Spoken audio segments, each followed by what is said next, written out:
Hey, we're back. Hello. We're back. We're back. Hello. Yep. Are we back? Hello and welcome. Hi. Hi. We're back, and boy, is my back tired. Oh, hey. Ah. It's more like Ben back. What the Hello. fuck? It's Giant Bombcast. Hello. Yeah, he's been back since Friday, right? You flew out? Like here? Yeah? Directly here? Yeah, I've been just chilling here since Friday. Yeah, I mean, I stayed on the truck. Like, I stayed on the truck. Slept in the truck. Yeah. Okay. How you just sleep on the couch at least, or? No. I didn't want to be near those packing blankets. Oh, I did come back with some new fresh saran wrap, though. That was Oh. tight. So we can wrap things. Talking like a bulk size, like an economy size, Oh, yeah. family size. I tried giving it Plastic back wrap? to the movers, and they were like, no, that's yours. Oh, wow. Like, all right. Man. It's like the size that like Dexter uses to coat his kill rooms. Oh, yeah. boy. Now we're going to build a better fort. Wait, we're going to set up a kill room in here? Yeah. Yeah, I mean, it's a multi-purpose room. We do podcasts out of here. Sometimes we do quick looks out of here, live streams, and The occasional- And Take we're killing the podcast game, son. Otherwise known as the studio. Yep. Okay. Yeah. Hello. Hi. It's, what is it, June 18th? Sure. Yeah. Yeah. It's the week after E3. Hello. Hi. Cool. Only 51 weeks till E3 2020. Yeah, Start the countdown. June 9th is what they announced. Oh, Oh, yeah. boy. Yeah, they had it. E- They had the They had the coming dates. back next year Yeah. sign. E3 came and E3 went. E3 this year was heaven sent. No, I don't think that's right, actually. It was kind of low key. Yeah. It was, what's the word? I hate to say There- underwhelming, but There like are a a lot quiet- of really quiet strong show. games. There was A quiet show. information on the games you wanted Yeah, there's to a bunch know of- more about, yes. but maybe not enough future stuff. yes. Yeah, okay. Sure. Yeah, I've got a good list of games that I would like to play out totally. of that show. Yeah, Totally. Yeah. There was just missing. But the There wasn't a lot. It was like a lot of, hey, here's a lot of cool shit coming out fall, Mm-hmm. and a here's, lot of stuff between, let's say, February and May of next year. Yeah, but like not a lot of. I remember last E3 we had a lot of like kind of long term, just like Cyberpunk, Yeah. like Starfield, like just like Yeah. kind of things to excite you without a lot of good details, but Things like that the were years future away. of video Yeah, games. Yeah, that's what was missing. Yeah. Let's say stuff that might be out in about a year and a half Yeah. was missing. Well, I think that's the thing. We talked a lot prior to the show, thinking like, oh well, Microsoft will probably go hard on Yeah. next generation stuff, and they just straight up didn't. Yeah. Yep. And so without that, you only have half the story, right? Because like the last year plus, and the last year and change of a console generation is, here are the last games for this generation, which are going to, likely be of high quality, but are probably going to be sequels and that sort of stuff. You're excited, but not necessarily the newest concepts and that sort of stuff. Yeah. And then that's supposed to be backed up with and also here's a tech demo of what the new console is capable of, to maybe kind of whet your appetite a little bit while we wait for next year, where you'll have playable games for these platforms. Where was my bathtub full of rubber ducks? Yeah. Yeah, Exactly. where was my million Mario? My Exactly. 128 Marios. Exactly. So like without that end of it, I Where, think where was a game going from title screen to directly in the action in a split second? right. Yeah. Just well, show yeah, something like that. Yeah. that would have been something. Yeah. Yeah. Yeah. Anything. Uh, Like I knew we would get talking heads and pictures of the chip, right. but I didn't think that's all we would get. Mhm. I think you, Jeff, were the one who mentioned like if there wasn't that was it on Forbes, the PS5 article? Wired. If there wasn't that Wired article that Yeah, kind of like yes. really broke down the specs of the PS5, like the stuff about the Just the load times. the and- load yeah, times yeah. and the, kind of all the big points, and Yeah. would have been a lot more impressive. Yeah. And Microsoft kind of just showed up and said like, that us too. Yeah, we're doing it, but also it's going to Yeah. be a little bit better, we think, probably. Well, Maybe. but Microsoft, I feel like, and some of this came from when we had Phil Spencer come through for the night show.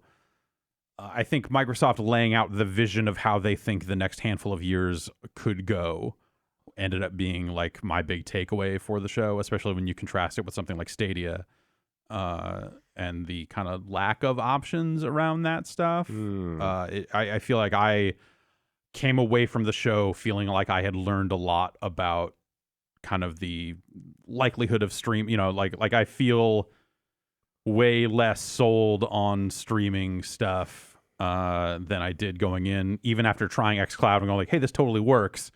I think the realities of it haven't been hammered out enough. And I think Microsoft's approach of being like, hey, you can do this, and we will allow you to do this. This but is one pillar of our. Yeah. This is the Nintendo DS. This is the third pillar of our business. Sure, going forward. I think that was probably the most enlightening thing for me. Was hearing, someone like the Xbox vision of just like, hey, this. Yeah, this is not going to be the only way, and then you contrast that with Google stuff where that is the only way, and you think about that thing launching in November, and you think about the reality of people's internet connections at home and that sort of thing. It starts to fall apart pretty fast because you don't have that local fallback. Whereas the Microsoft approach almost seemed to be saying like, well, we're not, you'll have a console at home. So you won't burn through your home bandwidth cap any more than you are now because you're not going to be streaming the stuff from home. This is for when you're somewhere else and still want to play stuff. Yeah. And unless you are streaming the stuff from home to your phone in a hotel room. Yeah. And then, somewhere down the line, maybe the situation flips a little bit and the concept of not owning a console or PC and just owning a streaming thing maybe makes more sense. And then you start selling time on your Xbox. Exactly. Yeah. yeah. To people. Put up flyers on light posts around the neighborhood. Like, Right. I got two 25 Xboxes. hours. That was some weird shit. But yeah, I think that people should go back and watch the interview we did with Phil Spencer to kind of fill in some of those blanks if you're not sure what we're talking about here. I don't want to speak too out of turn, but I feel like I saw some raised eyebrows among Microsoft reps in the audience sitting in the room. Yeah, when that came up. But I think that speaks to where we're at with a lot of the stream stuff. Is like the basics of the tech work. Right. Yeah. I mean, I did not expect to come out of this E3 saying that the tech is the thing that I now have the most confidence in. Yeah. Like the tech can do this. Yeah. Whether it can do this in a way that lets people play fighting games competitively, probably not. Probably not in the immediate future. But Halo 5 on a phone was totally, you could do it. Totally, you could totally do adequate. It. But it's everything else around it. Yeah. That is the part that makes that shaky. So I feel like if anything, like Microsoft's approach really just dug a trench under Google's entire operation, and you just look at it and go like, oh well, no, like if I was choosing a streaming service, which I don't know who would be in 2019, it's the one with the options of like, hey, maybe I'm gonna be able to do this stuff, and also all these games I might already own, blah blah blah blah blah. Not the one that's like, oh, well, yeah, if you want to play Destiny 2 with other Stadia owners and only other Stadia owners, we have an option for you, and here it is. This conversation will be harder, or well, let's say it'll be easier to have when we know what a potential business model for xCloud might look like. Right. Because if they really go for Google's throat and just say, hey, it's included for free in your Game Pass fee. Like, if you sign up for Game Pass, you can stream or download the games or whatever. Right. Yeah. Like, if we find out it's like an extra $15 a month to stream or something, then the value is a little bit less. Totally. But I look at and I think that they're still figuring this stuff out, but like, as they start to converge all of their plans and packages and all this other stuff, the concept of Xbox Live Gold has never seemed sillier. Right? The idea of paying to play online games on an Xbox One when you don't need to do that on the PC. And then also the games with gold stuff is not, whatever. Those are games you're adding to your library, blah, blah, blah, blah, blah. But as the Game Pass stuff starts to build out more and more, that's kind of doing similar stuff. And so the things you get with gold right now seem weird. Or they seem fine, but like they're only going to get weirder from here to the point where you start to wonder like, oh, at some point that thing flips and you're not paying to play online, you're paying to stream, and maybe that's the streaming, like the $15 a month you pay for Ultimate gets you streaming plus Game Pass plus Game Pass. And you go from there, like, right? I mean, maybe, I guess, yeah. They could go a number of different directions. From Microsoft's perspective, I'm sure they don't mind having a way to monetize a la carte users as well. Sure, yeah. But from the user's perspective, I could see it becoming. Yeah, it just doesn't make a ton of sense. Yeah. But then there could be the case of like, hey, you're buying a game to own it and you want to stream it, so that's where like the gold lane right now maybe turns into something like that. Sure. For a similar price. Yeah. But yeah. They did say at that meeting we took that streaming from your console to wherever will be free. Yeah, I mean, that's PS4 remote play. That's but remote play is garbage.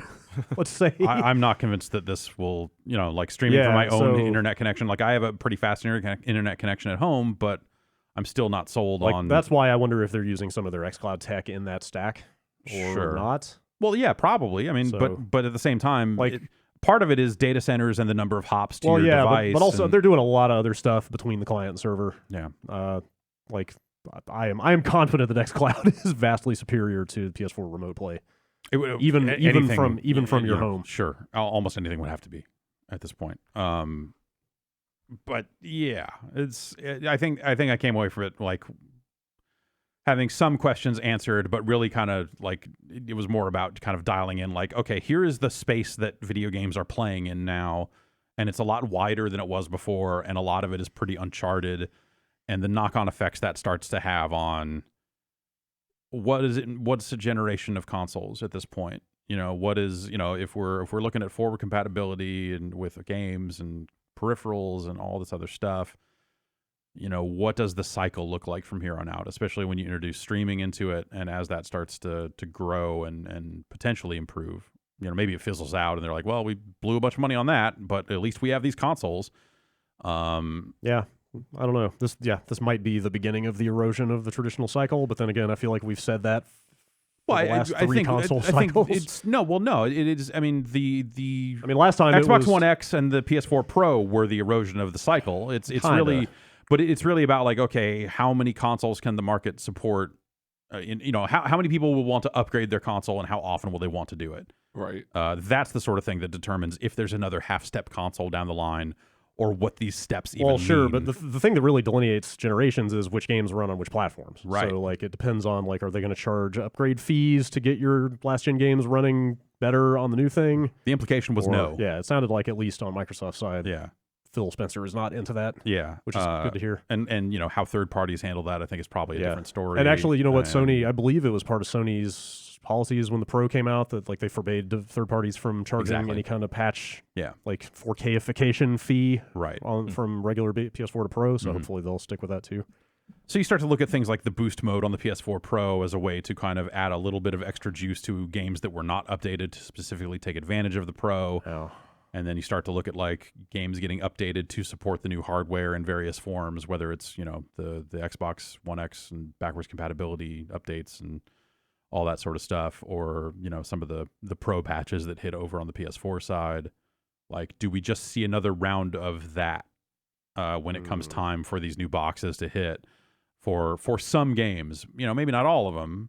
And live games are caught in this weird quandary where it's Yeah. like, okay, like, let's say, take Warframe, for example. Like, Warframe is a free-to-play game. It's going to last for years and years and years. It has lasted for years and years and years. But at some point, you could probably do a PlayStation 5 native version of Warframe that took better advantage of that stuff. Does that come as a patch, or does that come as a separate download? Those are the sorts of questions and it's just like weird nitty-gritty logistics stuff that like they probably don't have all the answers for now. I guess that's the other thing. Came out of E3 going like, oh, well, like a lot of this stuff is still kind of up in the air. Yeah. And it seems like everyone's aware that like this is weird now, and there's a lot of, not even edge cases, but there's just a lot of weird pathways through upgrades and all this other stuff that have people playing games and moving forward that have to be addressed. And it's so far, I came away from our Phil Spencer interview feeling like, okay, like, yeah, a lot of the stuff is still up in the air, but you get the impression that people understand that it's up in the air for good reason. Like this stuff needs to be figured out. Everyone kind of knows what the right thing to do is. It's just a matter of like, okay, can the business support that sort of stuff? And I think that'll bear out in a way that is good for players in the long run. Seems to be the way it's trending. Yeah. Shockingly, Yeah, right? amazingly, seem to be doing right by their Yeah, I audiences. came away from the stuff going, hey, all this stuff Yeah. seems all right. Yeah. What do you guys think about all the subscription service stuff? Ubisoft confirmed theirs. Yeah, right? did anybody go back and watch that segment? I forgot to. No, that was when our that was stream when our cut stream out. died. I Yeah. know Square was like, yeah, we're not like opposed to the idea. Right. Maybe we're going to do something like that. Well, I guess the Uplay Plus or Ubisoft Plus or whatever it is also will tie in with Stadia. Oh. So you could play those games there too. If you are a member Wait, you couldn't. Oh, well, you without paying for them. you would still pay for them. So it's like it'll get you access to PC versions and also Stadia versions, I believe. You play Plus, right? Yeah. Okay. God, $15 a month, huh? Yeah, right? Like I don't that's not I guess Origin, the good or like the premium Origin is the same, right? I think it's also Yes. 15. I believe so. Yeah. Yeah. That seems kind of it's too much money. steep. You know, Yeah. like what is that? for one third party publisher? Ubisoft has a lot of games. That's Like, one game every 4 months. Yeah. That's, 3 video games a year Yeah. worth of subscription fee. So if you're playing 3 Ubisoft games a year, that equals out. Yeah. And And it's definitely just their games, right? That's what it looks like. The weird thing is about Ubisoft, like modern Ubisoft games, they are designed to be like your game, like right. Division 2 or For Honor are like games that people just like, that's the main game I'm going to play all year. And they support them, and have like tons of content and stuff, which is cool for like buying those games. But I'd feel a weird pressure to like, well, I got to play these other like lifelong, like hostage style games. Yeah, I get why I'm starting to get why when we talked about Borderlands feeling old and how like it we kind of expected it to be more of a live game. People were like, "Fuck no." I don't need it to be a live game. I don't need like. But it could be. It's more like there are right. certain features from live games that I wish it had. Yeah, I guess you're right. Like a battle pass. No, like like more armor and like character like things to show off to other players. Cosmetic and be customization. Like, look at what the fuck I did. Cool dances. Yeah. Yes. Cool dances. Like I don't literally need it to be connected to servers all the time and have them introducing new expansions every. But like 6 months. I would be into a social space. Yeah. Yes. Yeah. To show off, hey, here are the guns and armor I found. Instead of like them just doing like the same skin stuff that they've done. I think that's where I'm coming from on that stuff. Totally. But yeah, there are a whole lot of games that they want people to play them forever, and that's unreasonable. Which is why I spent 5 or 6 hours playing Destiny 2 over the weekend. Okay. And attuned for the chalice They or put out whatever a the fuck it is. The new raid. So I'm 690 now. Huh. Because they just do the thing where when you get in, you're immediately going to get a bunch of good stuff.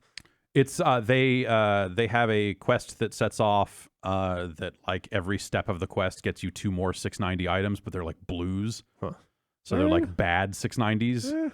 But they get you up there so where you can start building from that base. Maybe I should do that. And I spent some time with that. So the it's cross-platform characters. That's all, right? Not right now, but yes. No. But I mean, it's coming. Yeah, it is not cross-play. They kind of said like, hey, for this year, and I think their line is like, for this year, we're only talking about cross characters. So I think the long term strong implication that maybe they will get there. Yeah, the long term is that of course you would want to get there if you can. So that means if I have the PS4 version with my character, I would still have to buy like the PC version. I could transfer my character to the PC. The year one content will be free on PC.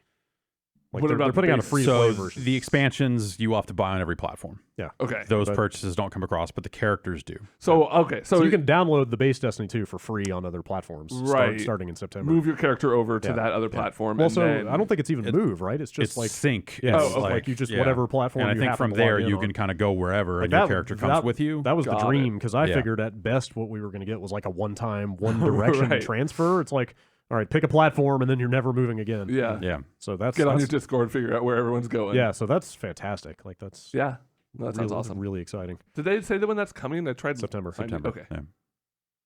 The same time as the Shadowkeep or whatever launches. Yeah. So, I came away from E3 with like a handful of games that I'm like really excited about, and some of those I saw prior to the show. So I think that was kind of a weird one. Is like going into the show expecting there to be even more, and then that was the part where I was like, oh, like we walked around the show floor the night before it opened, or 2 days before it opened, when we got our badges. And I remember walking around looking at everything going like, I played that, I played that, and like, oh, weird, okay, there's maybe not as much here out the on Big the Ben floor. Entertainment booth sure is big this year. Yeah, Big Ben blowing up. In some cases, like from booking appointments, like we knew what was going to be there and what wasn't. Like we knew that Capcom's entire booth was going to be DLC for a year-old game. Yeah. Stuff like that. I don't know that anyone saw Avengers not being playable or Avengers. I don't think anyone saw the Avengers presentation package being so underwhelming coming. Yeah. For how long that game's been in development, all that sort of stuff. I think everyone was expecting that to be a larger, more interesting showing. Yeah, actually, when you mentioned Warframe transitioning to the next generation, like I'm sure they can handle it because they like that game's already older than the current consoles. Right? Exactly. So Yeah. they I think not quite. Isn't it? Yeah. I thought Warframe been around. It's been on. Well, I mean, yeah. I think it only came to consoles in this generation, but it's been on PC for a while. Oh wow, actually, okay, it came out the same year. Okay, it came out in 2013. Yeah, so I'm sure they can handle it. But yeah, what about the Avengers game, which is launching on current consoles, presumably like 6 months before new consoles come out? Right. Also, they're saying like we're going to support this with years worth of content. Right.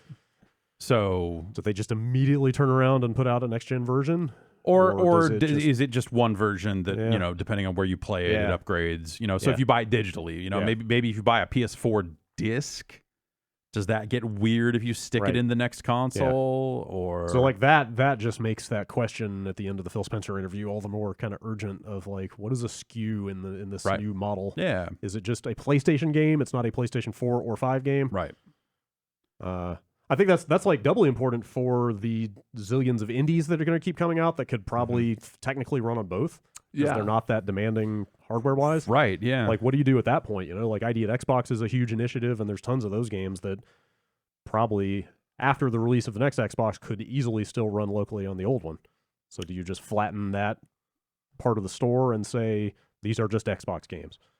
Maybe it's like you don't want to shut all the tens of millions of people with Xbox Ones out. But like you don't have to flatten part of the store because presumably people are looking at the store on a device and they're logged into an account that knows which consoles they own. Store was the wrong word. More like the messaging or the branding, I guess. Don't say, hey, this is an Xbox One game or this is an Xbox whatever 2 game. It's out now on Xbox. Yeah, this runs. If you have an Xbox, this runs. Right. Something like that. If you have one of the last 2 Xboxes. I guess. But I mean, then you just get into the shitty iPhone thing, right? Of like, here's the list of iPhones this game runs on. And it's, let's say, the last 5 models. Yeah.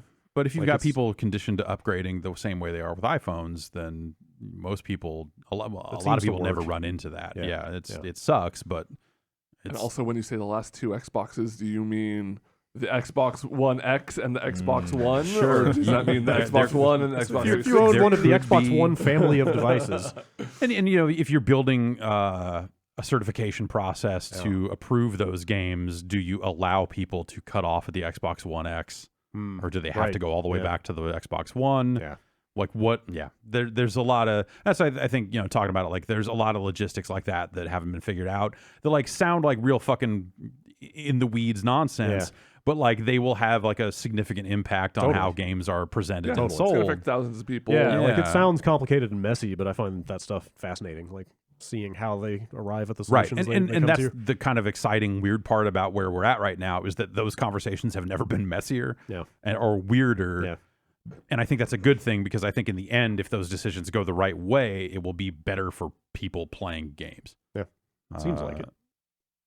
And yeah, I don't know. It's exciting and strange. Crossplay is happening. Yeah, like this Destiny stuff is happening. Like it's. I thought Fortnite was going to be the big one, but then Fortnite happened, and it seemed like it was never going to happen again. It seemed like they got a special exception, and that was going to be it. But then them saying that Call of Duty is launching with it to me was the thing. Obviously like Fortnite is a bigger game than that, but like Fortnite is still this free to play thing. It's kind of it's its own case. Yeah, it's Fortnite. It has this gravity around it that just bends the rules to its will. Yeah. But that's how a lot of that stuff works, right? Is as soon as one third-party publisher or developer gets through the door with an exception, it just takes all the other developers just pointing at that and going like, we want to do exactly that. Let us do that. Let us do that. We want You've already built this use case. We just want to do that. Our game's big too, please. And so, but what was the game that turned it on? I think it was Rocket League, wasn't it? Yeah. I think it was Rocket League. Yeah. That was another one. It was Fortnite also, but yeah. It was like, oops, we turned on crossplay. Let's just turn that off. Sorry. And then everyone else was like, misconfiguration. Wait, what? I don't know. Do not believe the evidence of your eyes and ears. Yeah. It's exciting times in video games. Yeah. Like that's the feeling I came out of E3 with. Yeah, it's exciting. There were just a lot more question marks, I think, than we expected. Yeah, Totally. Not quite as many answers. As and we question were marks about the expecting. show itself, but whatever. That's always the case. I just think it's like that situation just seems slightly more dire every year. Okay, and so we were on the lookout for the dates for next year coming out of the last day. they announced them. They did show up, which I wasn't expecting. There was an entrance at the end of South Hall that didn't have them. And that was the only place I checked. Oh, wow. So I Okay. was ready to show up on the third night going like, they didn't post dates. There's no dates. But Yeah. that just happened. I guess they didn't put them in this little used exit. But Yeah. my question is, did that banner always have a location and the dates? Or just the No, dates? it never had a location. So it was never like, see Yeah. you back here. Right. Or see you It at was the just like- LACC yeah, again next year. yeah, Okay. right. Okay. Huh. Yeah. Huh. Uh-huh. Okay. Uh-huh. E3. There will be Where- an E3 2020. In Were Atlanta. those? I was seeing online. Were those like public tickets really going for $1,000? What was that it? was Same same day. day. Only, Yeah, right? only if you showed up It was and bought them in person. 200, Okay. but still $250 in That's pretty advance, steep. which is Yeah. a lot of money. To sit in line for 4 to 5 hours and play one video game. Right. If you can play it, Yeah. that is, yeah. Because I was walking there day 3 to the convention floor, and I just saw a bunch of people with their orange badges just Yeah. walking back. And this was like at Yeah, 10 o'clock in totally, the morning. Yeah. It's like people are just too. done. My favorite thing about that was so they had like a few hours up front, a couple days with like press and exhibitors only, and the badges for just like everyone else. I don't know. Did they say gamer on them? That was like the I didn't. tier of. I'm pretty badge. sure it's called a Gamer Pass. Yeah, right? gamer pass I or don't something know, like yeah. that. I think that's right. And just hearing security yell, "No gamers in this line! No gamers! Press and exhibitors only! No gamers! I don't want to see any gamers in this line." Oh, man. It was a good way to set the tone for Yeah, E3. real good. But you had a lot of people that were like there conducting business that were like trying to get it done before. Like I talked to a lot of people who were just like, and then they let everyone else in, so we left.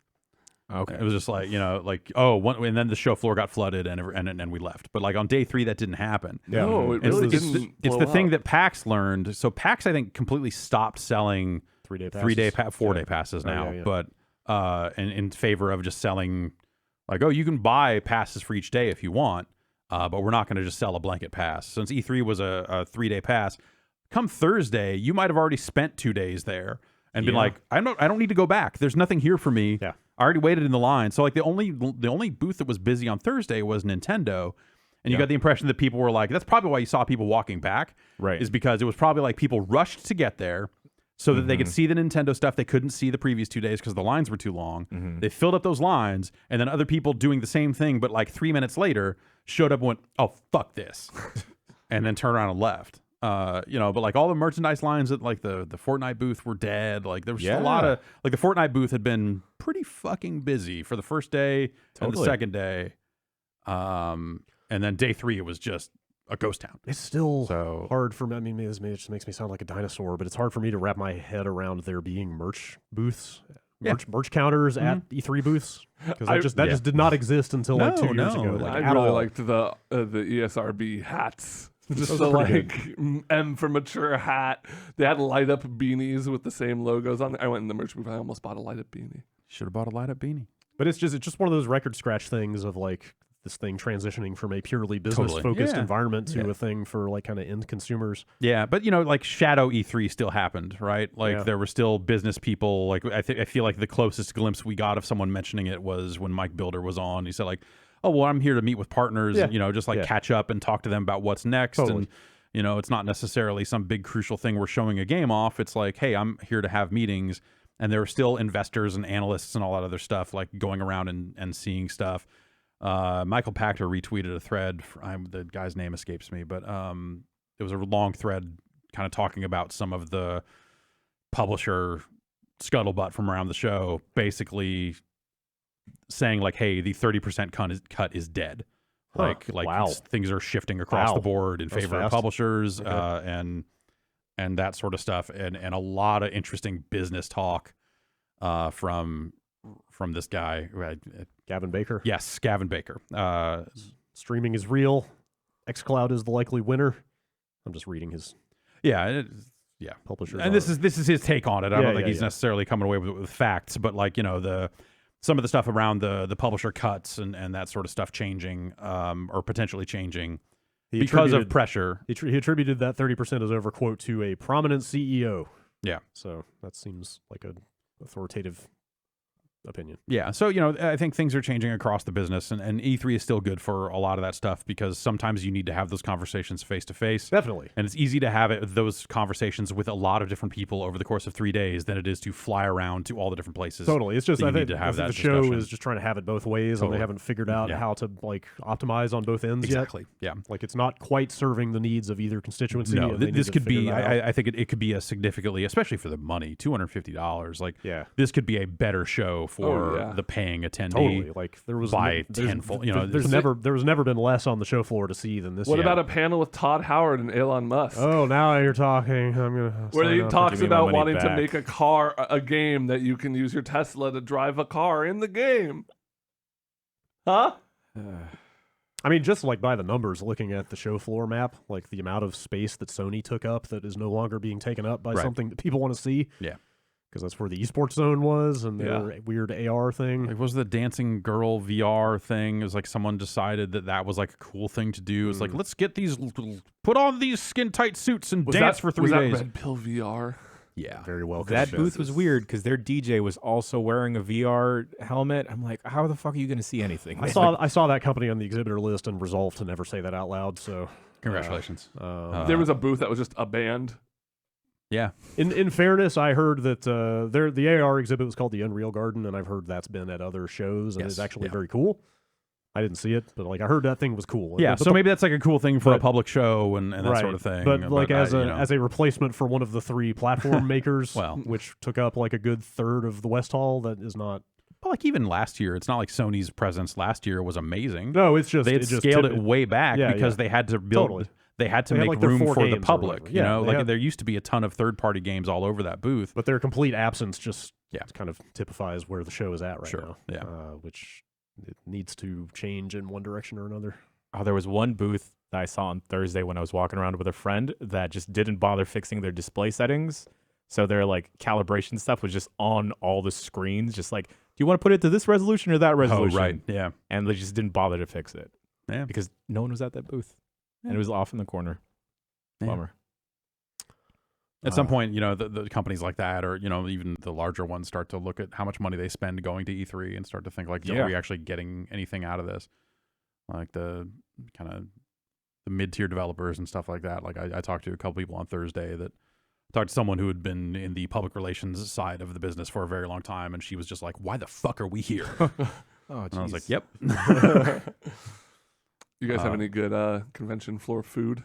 No, No, I didn't eat it all. I was kind of strategically hitting the GameSpot war room Yeah. Oh, good when I call. could. Yeah. Shitty acai bowl. Mm. Yeah. Shitty acai bowl is my brand. I don't. That's what I'm here for. I'm trying to. What is that cafe outside the West Hall? Galaxy. Yeah, something like Something. that. Oh, something like that. They've had the exact same neon sign Yeah. for the last 20 plus years Yeah. that I've been going there. I don't know that I've ever actually eaten in that Same place. here. Yeah. Yeah. Never once. Yeah. We took a tour of the food trucks. If you like people dumping shit onto French fries, Oh yeah. I recommend the food trucks. Got you I went covered. to a fat burger for the first time. Oh, nice. Did you get an egg Congratulations. on that burger? I didn't, and it wasn't good. Ah, It whatever. wasn't great. It's fine. I had Five Guys the day before, and it was way better. Eh. Second year in a row, I go to IHOP with Abby, and then I get the dumb gimmick burger. This one had a pancake in the middle of it. Wow. Okay. What was that about? It was just like, hey, breakfast and burgers, right? Was it good? Was it? It was pretty damn What good. if, what if you just replaced the bun with full-size pancakes and made like a jumbo McGriddle? See, so that's what I thought because I Yeah. saw a pancake burger. I'm like, okay, I can get behind Yeah. this. Yeah. But no, they just put a wider than normal pancake in the middle, but 2 patties, and they had Okay. like a garlic butter on the pancake, which was not bad. Savory pig. All right, what's everybody's, let's say, favorite moment of the show?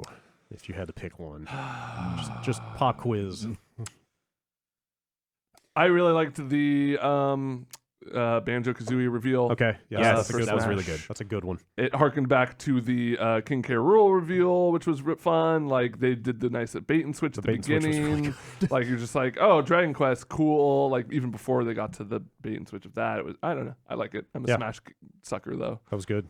I'm not, and I agree with you. That was a fantastic. It was a really good trailer. Like Donkey Kong and them looking out the window flipping out is an iconic moment that will live on for years to come. As GIF reaction. I thought my favorite part of E3 was seeing a fucking wireless lav clipped to a fucking blanket. Yeah. Oh man, That's pretty good. yes.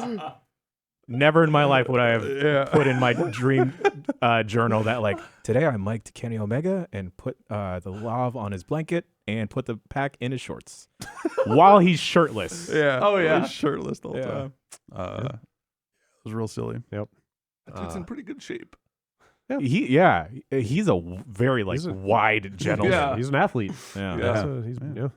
Dude's got to train. Yeah. He can rock a mullet. Yeah. Yeah. I think the collection of mana announcement, Oh yeah. and specifically the fact that they brought out a 20, I think it's 23 years old. Yeah. Pushing 20, Yeah, something like that. almost 24-year-old Super Famicom game that I was angry about upon release, not coming Right. out over here. Which we had like jokingly talked Yeah. about the week before. or Yeah, like we've been something. talking for a little while about trying to play that thing. Like Yeah. I was trying to track down a Super Wild Card in the late 90s, which is a floppy drive that Yeah. you plug into your Super Nintendo because there was an English hacked ROM of that game out then. Mm-hmm. And I think you maybe had to split it across multiple floppies. and Yeah. load them And all load them all in one at a time. Yeah. until it was all That loaded. that thing was fucking nonsense. That's how much I wanted to play that game. So like there was a cool element of that whole thing coming full circle, and they finally gave that game a I real guess English title and brought it out. I don't remember who did the interview, if it was Kotaku or Polygon or somebody, but I guess someone talked to someone on that team, and the implication was that like they brought up that there was a fan translation, and that the people were like, "What? What? Just like Wow. kind of ridiculous." Is that oblivious? Yeah.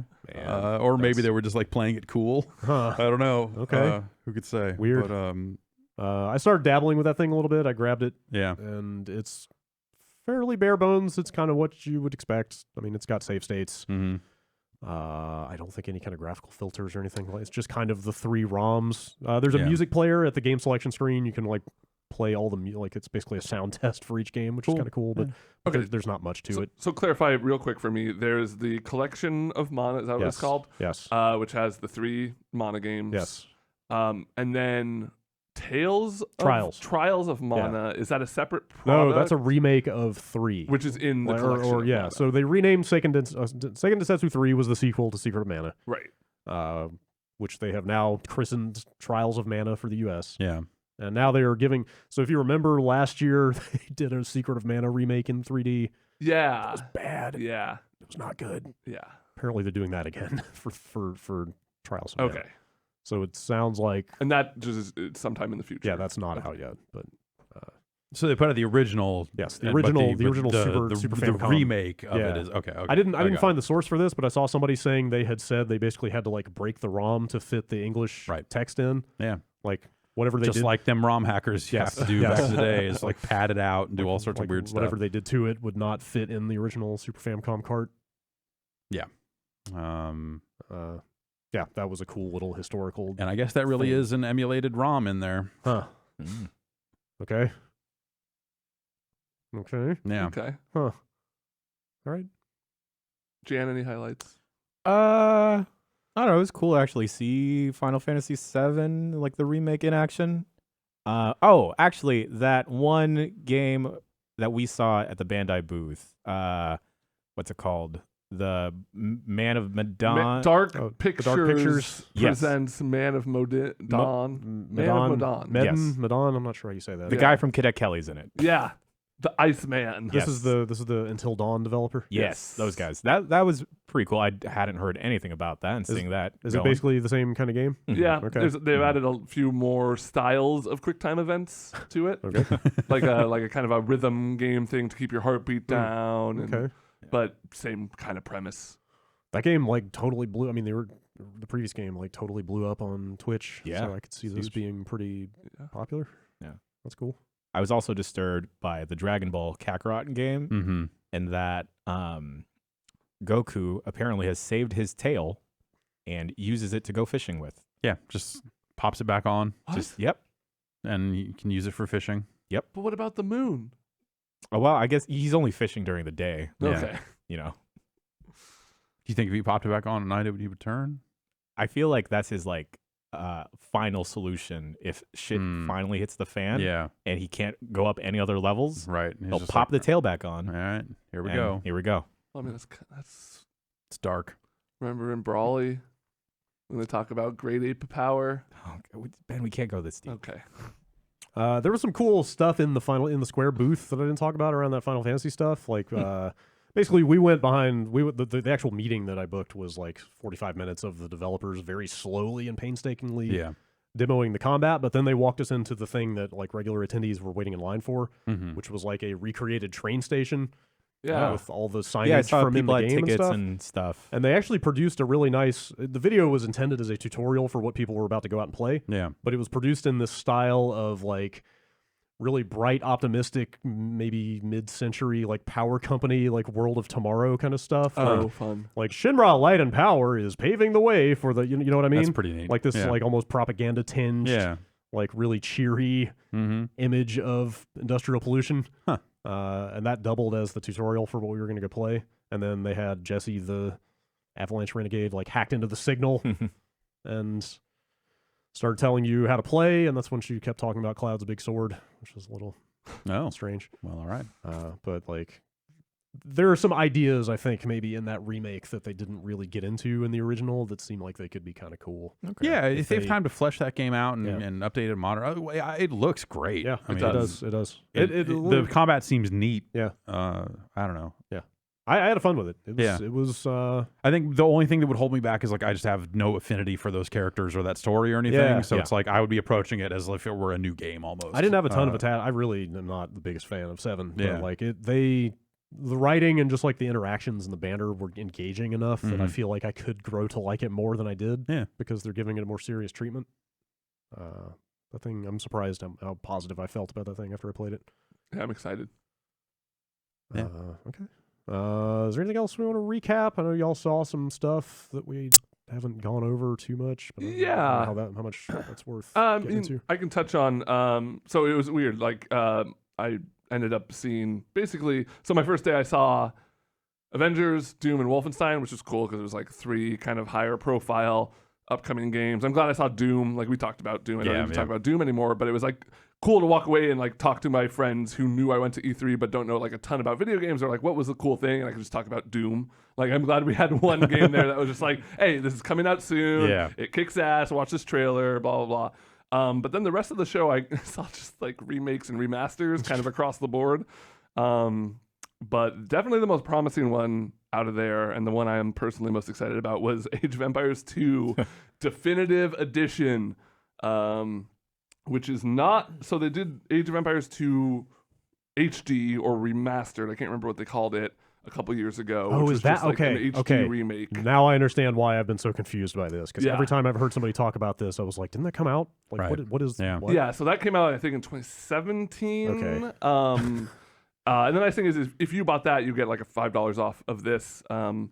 But yeah, basically they kind of just rebuilt it from the ground up. I played a lot of AoE 2 back in the day and all the expansions and stuff. So I had a lot of really specific questions, which they seemed to like because it was like 2 AoE developers in there. Wasn't there like kind of like a quasi esports sort of scene around AoE 2? Yeah, there was definitely like that game was like pretty well balanced, Okay. and like the map variation was so that it led to like a fairly balanced matchmaking system. Like I never played AoE, and I always thought of it as just like the RTS for history nerds.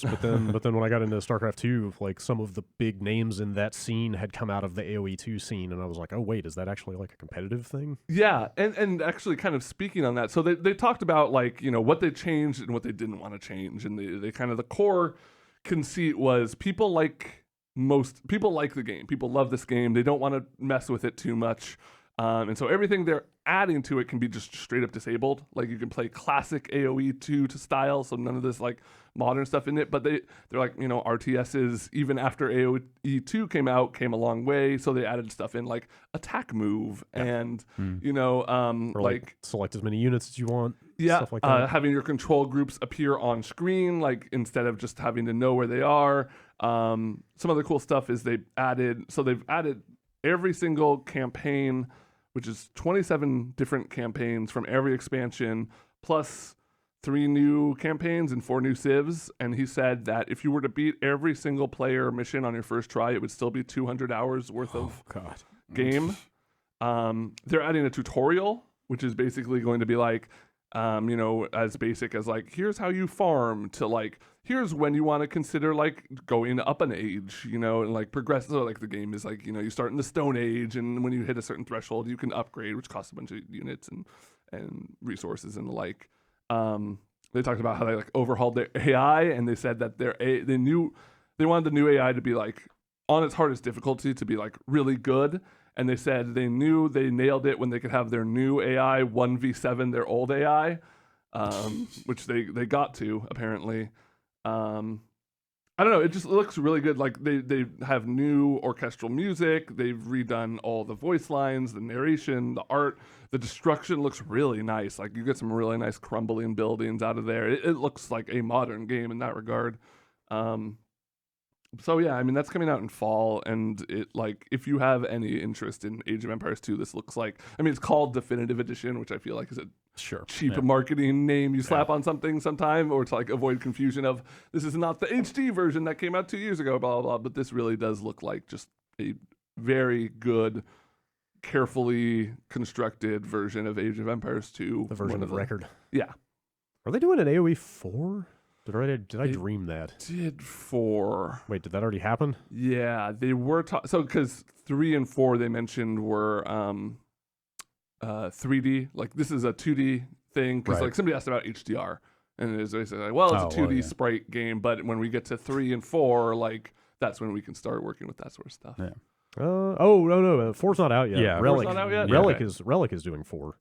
Right, they announced 4. 3 is out. They're going to do a definitive edition of that. I think That's what I. Okay, yeah, so I guess when they get to 3 and also finish 4, right? Then maybe. But does Sega still own Relic? Yes, maybe. Anyway, seems like I don't know. That's cool. Anything else you want to go over? As E3 goes, no, that's really. I thought just quick shout out to Crash Team Racing, which I guess is out this week. I didn't realize it was out this week. It looks really good. Like it looks like they put in stuff from other games. They're really like it's become a live game. They're gonna have seasonal matchmaking thing where you can unlock skins if you play enough, and there's no like loot boxes or anything. You like when you race, you get coins, and you can spend those coins on costumes and stuff. I don't know. It seems like CTR was like. It's the thinking man's kart racing. There was like genuine enthusiasm on the staff for that game when it came up. Like people seemed like they really actually. It's like the one of those I remember liking Yeah. and being like, oh well, I don't really like Mario Kart very much, but this seems it feels like how more I remember considered it. and smart. And, The boosting technique is a little like more risk reward than a Mario Kart. It looks really good. That looks fun if you like CTR racing. Cool. Speaking of skins that you unlock through multiplayer, did you guys see this Mortal Kombat thing? It's like causing some hubbub. Yeah, the Combat League No. stuff that starts today because Shang Tsung's out today. Oh, also, is he? Yeah, for if you Oh, God, are it is the 18th. if Holy you shit. bought the season pass as opposed to the one-off characters, today's the day. He's out today. I I didn't look too deep into it, but is that what it appeared to be was basically if you do extremely well in multiplayer, there are some. It sounds like that there are skins. You know, skins. it sounds like it's a season. You know, and it's you place and go into leagues and tiers and stuff like that, almost like an Overwatch or something. These skins look and pretty there will be distinctive. skins that will be rewards for this stuff. There were a lot of people that were upset basically that these things will basically be unattainable for the majority of people. I think it depends on how wide their leagues are Yeah. and all that sort of stuff. Yeah. You know, and that's such a weird one because like you want to reward the people who are really dedicated to the game, but you can be really dedicated to the game if you're bad at it. You know, you can that's a. I don't know. I don't feel too bad about it because there's such an abundance of stuff to unlock already in that game. Like a handful of skins doesn't really bother me that I'll never get. I didn't watch the trailer to see what the skins looked like. They look if pretty they're like cool. super badass, then maybe that's a problem. They're all very red. It's like a lot of red and leather. Like you know, like you want to. Yeah, if you're fucking kick ass at the game, there should be something that says, "Hey, when you see this skin, you know that they are a rough motherfucker." You know, like you kind of want that, right? But also, I see the other side of it as someone who will probably never hit those levels. It's like, man, it'd be cool to have those cool skins. I like how Overwatch does it Yeah. with their gold weapons, where it's like you get a certain number of points based on how much you did, and then those points you can keep those points over seasons, and then you can unlock gold weapons per season by Right. cashing in those points. Maybe some way to like some way to grind them out if you're not able to just win. Those are pretty cool. It's not the best picture, but like there's some pretty distinctive looking skins by the standards Is of the that on game. the right? It's Aaron Black. Aaron Black. Oh, okay. Yeah. So Those look okay. I don't know. Like I don't know that I would use that scorpion skin over the ones that I have already. So Yeah, there's but that's maybe the one thing that makes this not as terrible as it could be for me is there's so many skins in that game already that you can Yeah. like kind of grind. and I your way think it's the stuff through. we're talking about with Borderlands, right? You want to. It's the old World of Warcraft thing. When you see those pauldrons, you know what Yeah. the fuck they did to get them, Yeah. and you go like, oh shit. That was like Mordhau when I was talking about like Right. the highest level characters have the baddest ass looking armor. Like, Yeah, I think like- I'm willing to trade the fun and satisfaction of getting those skins myself for the like terror that I would feel when I saw somebody coming at me with Yeah, one. yeah. You know, like knowing that they are the baddest Yeah. of the bad. But I think that's a hard thing. I get why people would not be into that also. Yeah. So I don't know but then if you make it so they can buy them, then you nullify Right. the reward part of it. Yeah. So I Maybe like the solution is in 6 months they'll Right. rotate into towers or Totally. something like. Yeah, or give hey, people a when the window. Game of the Year edition comes out, it's going to come with all these, or whatever. And I wouldn't be surprised if they did something like that. They seem to be with all the currency stuff and them kind of like trying to quickly adapt to fans' we'll see. concerns with the We'll see. game. They are being pretty generous. Yeah. Jan, do you want Yes. to talk about Minecraft Earth? Yeah. So Minecraft Earth is the phone game that's pretty similar to Pokemon Go. And it's pretty neat from the demo they gave us. Instead of how Pokemon Go, it's kind of populated by landmarks. So the more, if you're in a metropolitan area, you're gonna have a lot more fun versus a player in a rural area. But here, how they're describing it, they're going to populate the world via players logging on. So if you're maybe like one of 5 people in like the countryside, you won't miss out on players that are in a very heavily populated area. You should run across the same things. And you're not really collecting anything. So like the AR in Pokemon Go, it's neat for the first 5 minutes, right? Mhm. Like, oh, hey, cool, there's that Pokemon, throw a ball, turn off that mode because that totally slows down the pace of everything. Yeah. But the AR in Minecraft Worlds, Minecraft Earth is pretty essential to the game because you're not only looking for physical resources to gather, like how you would in Minecraft, so you're punching virtual trees and etc. But the main hook of the game is adding to the world, which is pretty awesome, and it works fairly well from the demo they showed us. And so you can add physical things to the world. So you can like, hey, I'm gonna build a farm in my backyard, or I'm just gonna throw up this cool ass in front of my building because I want to let people know what I'm about. Yep. But what you can also do is you can build these little like dioramas, Mm-hmm. and those you can collaborate with your friends, and you use whatever resources you've gathered in the real world, and those like dioramas are as small as like a tabletop flat surface, and then from there you can blow it up like life size and show it off to your friends, which is pretty neat. So they had shown off like this little wooden tower they made, and like they were having us like walk around it, seeing like all the small little details. And then the guy giving the demo turned around to this flat area and blew up the building, which was cool. And then I, being the curious little cat I was, started digging through my inventory bar and then dragging things over, and was remembering, because they were very insistent that everything in Minecraft Earth follows the same exact logic it does in regular Minecraft. So if you're good at redstone, that'll carry over. But also, if you set fire to wood, then that'll set everything else on fire. Okay. And just as the person giving the demo was talking about how lovingly crafted this wooden tower was, and how they had spent like a good chunk of time building it, and it's covered in moss and covered in grass, and there's all these lovely wooden creatures, that this is a safe place to chill with your friends. I tapped on the floor and with some flint and tinder and set it on fire. And as he was going on about, he was like looking at us, he then looks up through his phone and sees everything on fire. That I crashed the game and I got booted out of it. And then you were booted out of the demo. Yeah, and then they kicked me out. And they took my phone also. But it's really neat. It's super cool. I see a space for it in how, like, Pokemon Go occasionally sours me because it's supposed to be cooperative with like all the raids and everything, but it comes off very like gatekeepy a lot of the time. Yeah. While here in Minecraft, like, you could totally have your crews and roving gangs building things, but at the same time, it's like cool adding on to everything. It's very collaborative from how they're portraying it and everything. But also, could you just walk around your neighborhood burning everything down? You totally could. Hell yeah. But with those little dioramas, you can collapse them, and so you can spit them out again. Yeah. Okay. So I would hope that maybe they put some layer of protection, like how they do on certain Minecraft servers. Yeah. I feel like I read that you can set certain things to kind of like non-edit mode, or like kind of look but don't touch sort of mode. Good, because if you're a hooligan like me, then I'm just gonna set fire. Yeah. to Teens everything. are just going to be driving around with their phones out the window, tapping flint and steel on everything they see. I think I read you can pouring also, lava. when you make like a big building design, you can sort of save it and redeploy it later. Yeah. Okay, or that's something good. like that. That is very good. I'm glad that tower is not permanently burned down. Don't do arson. Yes. No, do not. No, just here. Here. Do not do arson.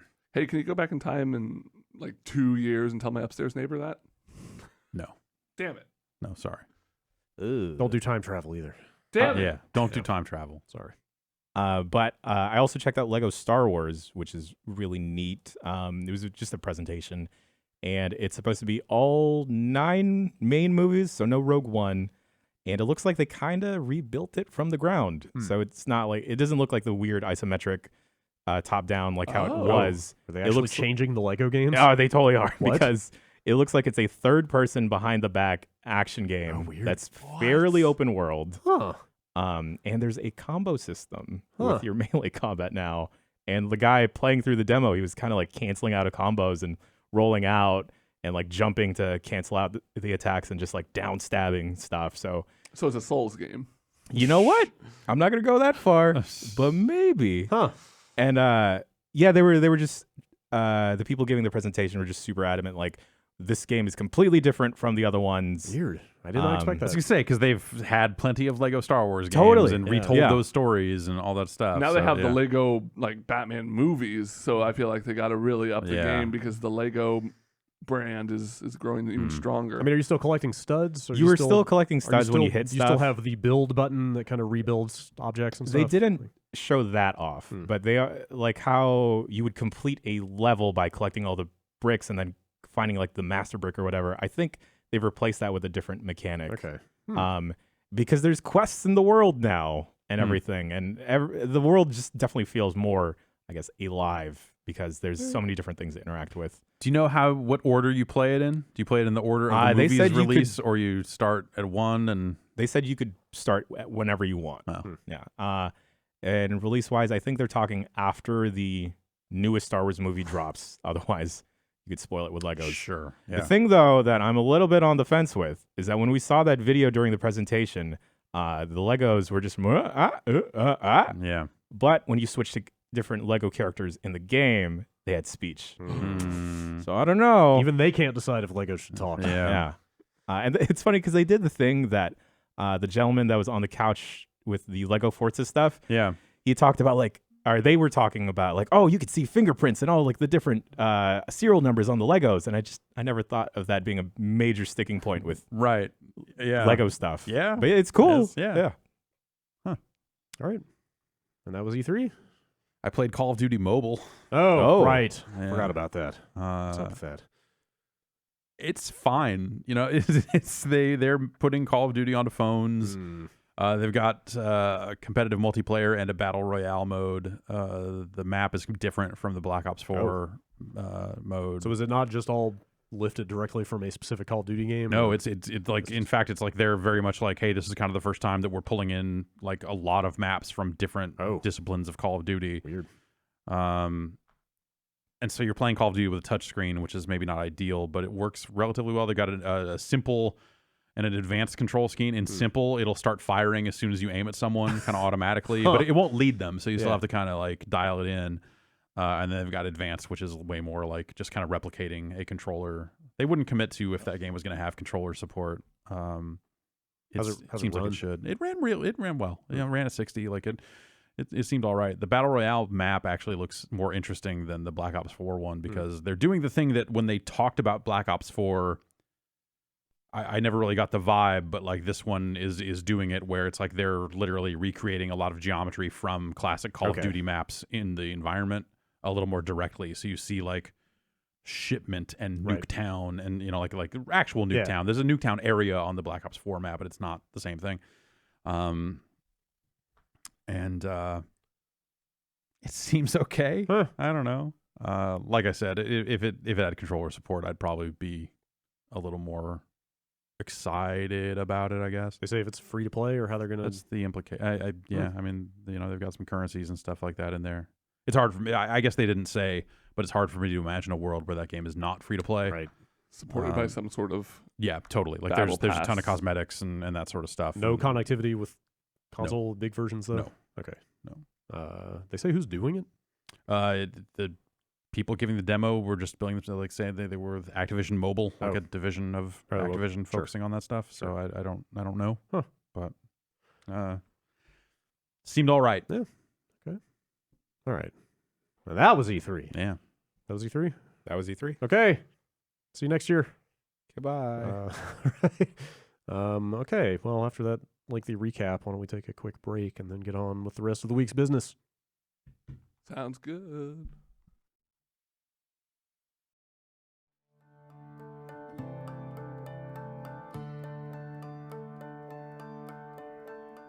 Hey, support for the Giant Bombcast comes to you in part today from Manscaped, #1 in men's below-the-belt grooming.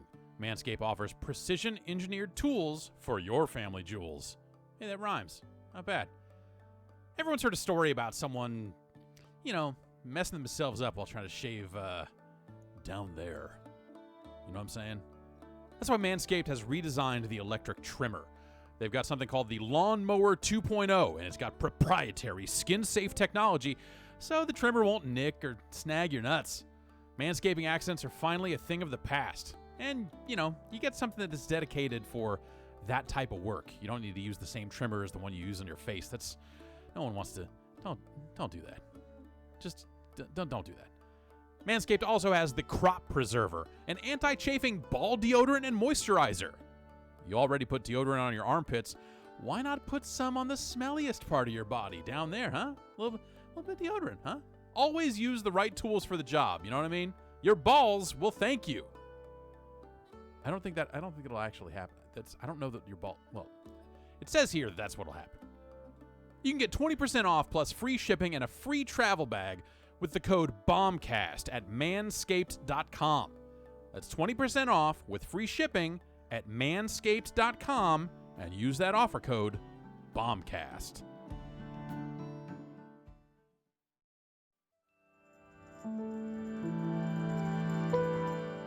Y'all want to make a website? Of course you do. You're all out there passionate about something. I can feel it. And Squarespace makes it easier than ever to launch your passion project right now. You can turn your dream into reality with Squarespace. That's right.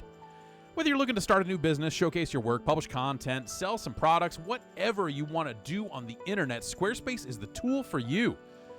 Squarespace has beautiful templates created by world-class designers and the ability to customize just about anything with only a few clicks. You can make it all by yourself. You can make it beautiful. Squarespace also has powerful e-commerce functionality that lets you sell anything online, and analytics so you can track it all, figure out what's going on in real time. Everything's optimized for mobile right out of the box. Nothing you need to patch or upgrade or screw around with, ever. Buying domains is simple too, and you get the help that you need with Squarespace's 24/7 award-winning customer support. Squarespace empowers millions of people from all walks of life, designers, lawyers, artists, restaurants, gyms, all that sort of stuff, to turn great ideas into something real. Head over to squarespace.com/bombcast for a free trial. And when you're ready to launch, use the offer code BOMBCAST to save 10% off your first purchase of a website or domain. That's squarespace.com/bombcast, and the offer code is BOMBCAST.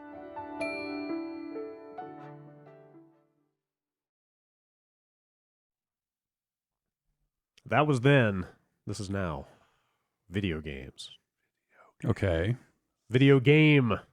Oh. Game. For my money, there's only one game to talk about. Yeah. Yeah. Yeah, that's right. Dota Underlords. I played 2 games of that. Yeah? Really? Yeah.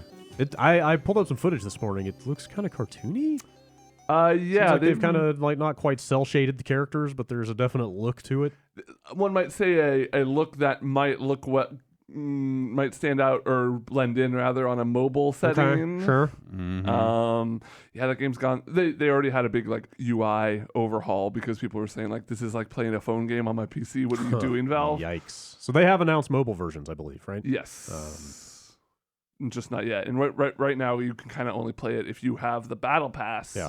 Right. For Dota 2. And I think it's going open for everybody on Steam this week. Is that true? I believe. I think that's Okay. what I read. That might sound let right. me double check. I thought they said that It was relatively soon. I know that Yeah. much, but I What do you believe it, think as an auto chess expert, Jeff? as an auto chess expert, I played. Okay, so I played 1 game of auto chess on my phone, Right. and then Wait, what is that? I don't even know what that means at this point. Is that the one made by Drodo? Yes. Yes, Okay. that is Auto Chess Origins. Yes. Is that the Auto name of Chess it? Origins. Yes. Yeah. Are they the only ones using the name Auto Chess on mobile? Yeah. Well, I mean, Officially in a Yeah. title, yes. Officially? I'm sure there's Okay. like a zillion things on the Android store that are probably named it. But Yeah. and then when I got back, I installed Dota Underlords. Okay. And played a couple games of that. I don't know what I'm doing.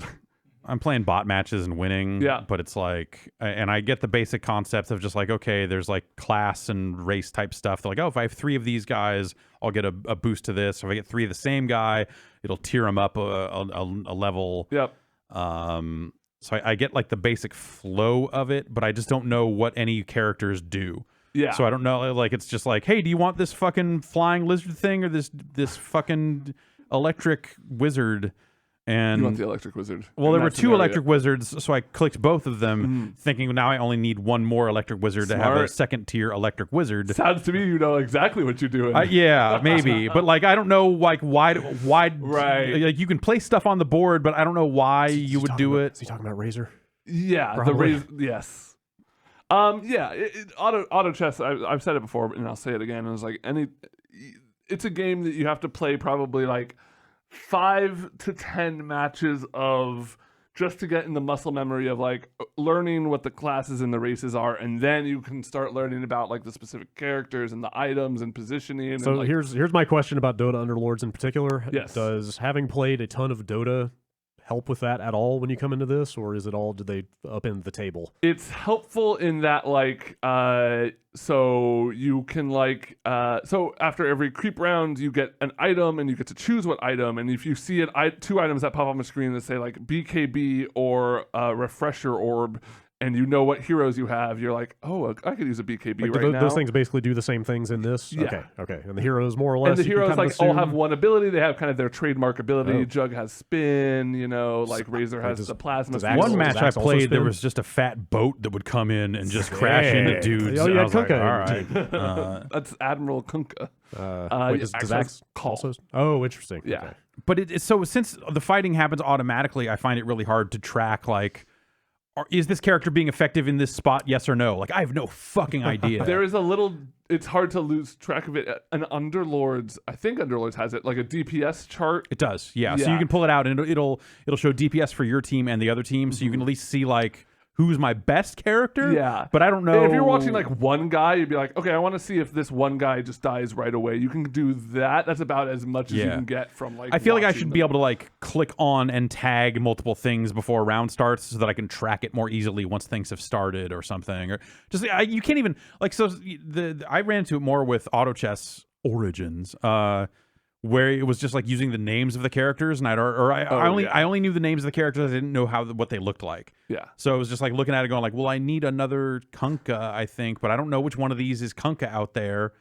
And Auto Chess you Origins can't is just nice. click on the unit in Dota Underlords to have it pop up a thing that says this is what it's called. Yeah. It Wow, relies the on UI you is to a like messy. yeah. and That Underlords seems rough.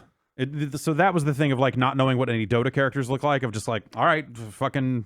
Yeah. I think I have one of these you can, already. Like, you can if you're like. You can open up the there's like an in-game wiki that shows Yeah, everything, but but then that's you also not- have to worry about the rounds Right. and buying and placing stuff. Yeah, totally. Like it's stuff that is like I can navigate it now as having played 100 games of auto chess or whatever.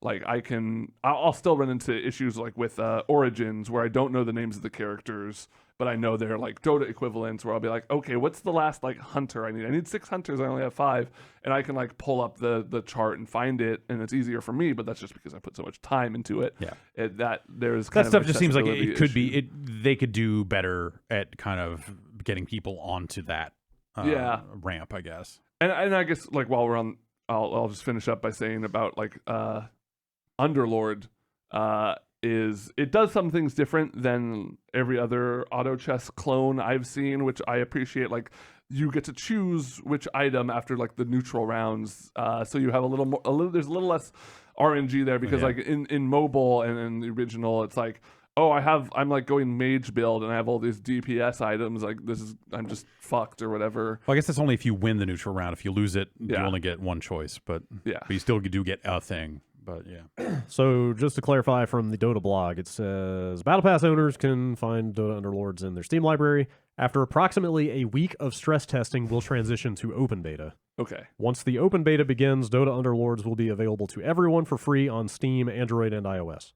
Oh. So theoretically, this week those mobile versions will be Oh out. yeah. Huh. If they mean a week of stress testing from the beginning of closed Battle Pass beta, then Right. we should be getting that stuff this week. It's also pretty cool. They're out there like fairly active on Twitter and stuff, talking about balance updates, like in a way you don't really normally see from Yeah, Valve. I wonder how much the Artifact fiasco has informed the way they're handling this, because even this blog post is very magnanimous. It's like, tell us what you love, tell us what could be better. We welcome it all. Like it's very Please, we don't want another artifact. yeah. well, I saw one Brad Muir retweeting a balance patch, which made me wonder, like, he was last affiliated with Artifact. Yeah. And so, like, what does that mean for Artifact? Yes. Yeah.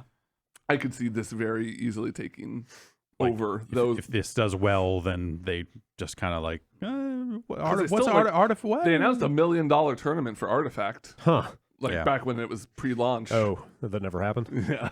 Oh. The 2 players still playing it have a lot to go for, but they're going to split the Man, pot. I Those should fucking get- I should snakes. fucking get in, dude. Yeah, man. Like, come third. It's winner take all.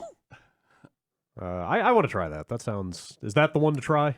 Like if you're kind Yeah. of hesteant about the genre, also it's a genre now. Yeah, Sure. because there's Riot the is le- dropping theirs today, I think. Oh, what is that thing called? It's on the Team Fight Tactics. Yeah. It's either available now on the the beta cloud. What is it called? Like public test realm, Oh, right. or then I think it's coming. Yeah, soon. I gotta check that out. I've only seen video of that. I haven't played it. It's on the hexes.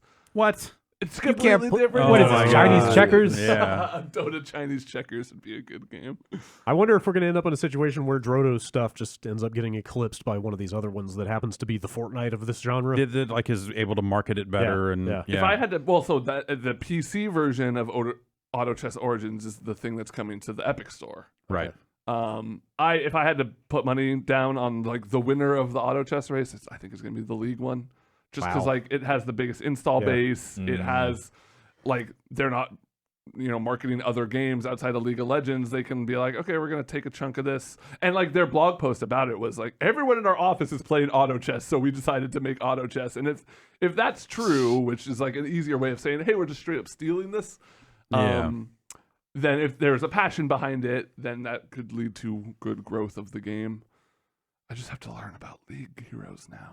Don't worry, I got you Champs. on that. I got you on Teach that me about one. the champs, Jan. V's cool. She has a huge fist. Okay, I can get down. I'm with just that. gonna feel really sad for the Droto people if something else becomes the big thing. Yeah. After they kind of invented this whole thing. Yeah, it's weird because like it was following that Dota allegory of like, oh, it's this new thing spawned out of a mod, but then it was just like, but then everyone cashed in on it. Yeah. And like if there was a period of Dota 1 where Dota 1 was like a really cool game for years and years, the auto chess mod does not have that. It's just, I mean, I've been playing the mobile auto chess Origins more than any of the other ones, and I think it's a good.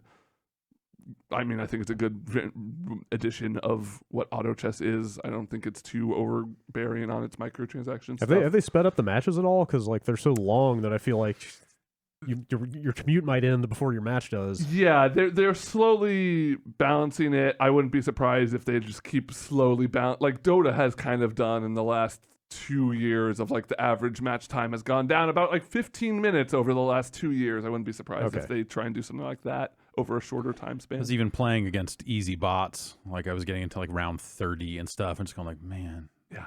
But it'll actually, if you're playing against bots, it'll save it when you quit. Oh, cool. Which is I didn't nice. know that. Yeah. That's cool. I want to say, real apropos of very little, I want to say a quick shout out to Nina Freeman, who was on the live show the last night, who has started playing Dota 2, and her starting heroes are Razor and Medusa. Oh, okay. And I was like, okay, wow, Huh. that's ambitious. But Yeah. man, I was impressed. Those cool. are pretty high pressure roles Yeah. to take on at the beginning of your Dota career. I really would like to hear more about what the onboarding process of Dota 2 Yeah. looks like in 2019. Yeah. Also, it was kind of weird to hear people talking about Dota 2 again in an enthusiastic way, because I feel like everybody I knew like ran screaming from it Mhm. Yeah. in the last couple of years. All right. Brad, that wasn't the game. No. You were hyping up. Now I know better. Now I know to just say the name of the game that I think is the game. Cadence of Hyrule sort of semi-surprise launched during E3. Yeah. We thought it was going to be the 20th. Yeah, going into right? E3, the metadata on the eShops listed it as June 20th, which would have been a couple days from now. Yeah. But then during the Nintendo Direct, they were like, "Hey, it's out in 2 days." So it came out. And did you both just play all the way through it? I have not because I don't want it to end. I'm very artificially stretched. Like my playtime is about where most people are saying they finished it at, and I've only got 2 of the 4 dungeons done because I just don't want it. I don't want it to be over. I wouldn't trust what the actual playtime thing on there says. I think people were saying it while it sleeps, but the app is still open. It counts Okay, that. I've never left it sleeping, Okay. so I always just save and quit when I'm done. Yeah, I beat it. I would say I'm about. There's not a completion number, but I'd say I'm about like 95% complete with finding everything. Mm-hmm. And like Brad, I am like, I'll like do one thing and then put it down. Oh, have you not just finished 'cause- it? No, I finished you it. This did is beat like it. for Oh, you're completion. on your okay. Like Is that on your getting all the second run, or items. can you keep doing your You can keep after doing you it. finish it? Okay. Yeah, it opens up. It's a kind of a bummer. There's not like there's no indication of how close I am to. Yeah. Also, the map is full of icons, and they're tiny and kind of hard to tell what they mean. So Yeah. it's sort of a little hard to keep track of. There's a couple I'm stuff. still not sure. What do you do they in are. this game? Cadence of Hyrule. What is that? It's Link to the Past, except the combat is Crypt of the Necrodancer. Yeah, they just straight up made another Link to the Past game. Like, it's kind of that. Well, there are some differences. Like you can choose as Link to play as Link or Zelda at the beginning of the game. Okay. There is a sort of light roguelike structure to it. So Like there's multiple currencies. Yeah, it's got the Necrodancer thing of diamonds are the only currency that carry over when you die, and you can buy some permanent upgrades with those. Okay. But then you're also making rupees, which will give you like per run items, like temp weapons. And that stuff. said, I died like 5 times in the first 15 minutes, and then I haven't died in the 5 hours since. Like as soon as I dialed it in and found a weapon I liked, I have not died again. Yeah. I think just straight up the number one thing that surprised me is how Zelda it is. Yeah. Right? Like not only in like the art and the music, obviously they're gonna have some Zelda remixes in there. There's a lot of tremendous stuff. We'll get to music, I'm sure. But just like the amount of cameos and stuff, the amount of like, hey, you find bomb chews, which are items I haven't thought about in 15 years or whatever. The Lost Woods is in there. Yeah. You name it. Tingle is in there. Tingle shows up. Found Yeah, Tingle. Tingle can dance. Tingle gave me Tingle gave me his Dowser. Yeah, Tingle gave me his Dowser, and then Tingle halved my stamina meter. Real nice of him. That's what he said. That's what he said. Okay. But, and then so basically the structure is there's like a kind of 4 dungeons spread out through the world. You have to get an instrument from each one. And then it is so linked to the past that the Hyrule Castle is in the middle of the map with a force field in front of it. Yeah. And you have to go do the other stuff to Link's get rid of the house force is field. down there under Okay. it. But then kind of like it's kind of split into quadrants. There's like a Gerudo Valley area, a Lost Woods area, a watery. And so everything you're doing is rhythmic. Movement. Well, so it's sword strikes, that sort of stuff. It's basically the map is basically split up into screens. All those screens can scroll, like they're bigger than the Switch screen, but each quote unquote screen, when you clear all the enemies, it removes the rhythmic requirement. Okay. So as soon as you kill all the enemies, you can just move as fast as you want all over the place. Yeah. And it has a mode where you don't have to worry about the beat period. Yeah. Oh, weird. I wanted to So- talk about And that. Necrodancer, there was a character in Necrodancer that was the same way. It did not respect the beat, so you could just play. But the Beat small disrespecter. difference, Yeah, I hate it. the small difference there between that character and they call it fixed to beat mode is enemies also won't move if you're not moving. So it's almost more turn-based? It is. It's just Oh. straight up. I've had people like That's cool. when I was first talking about the game. You know, there were people like, "Wow, it sounds really cool," but like I have no rhythm. I just can't play rhythm games. I'm Yeah. bad at rhythm games.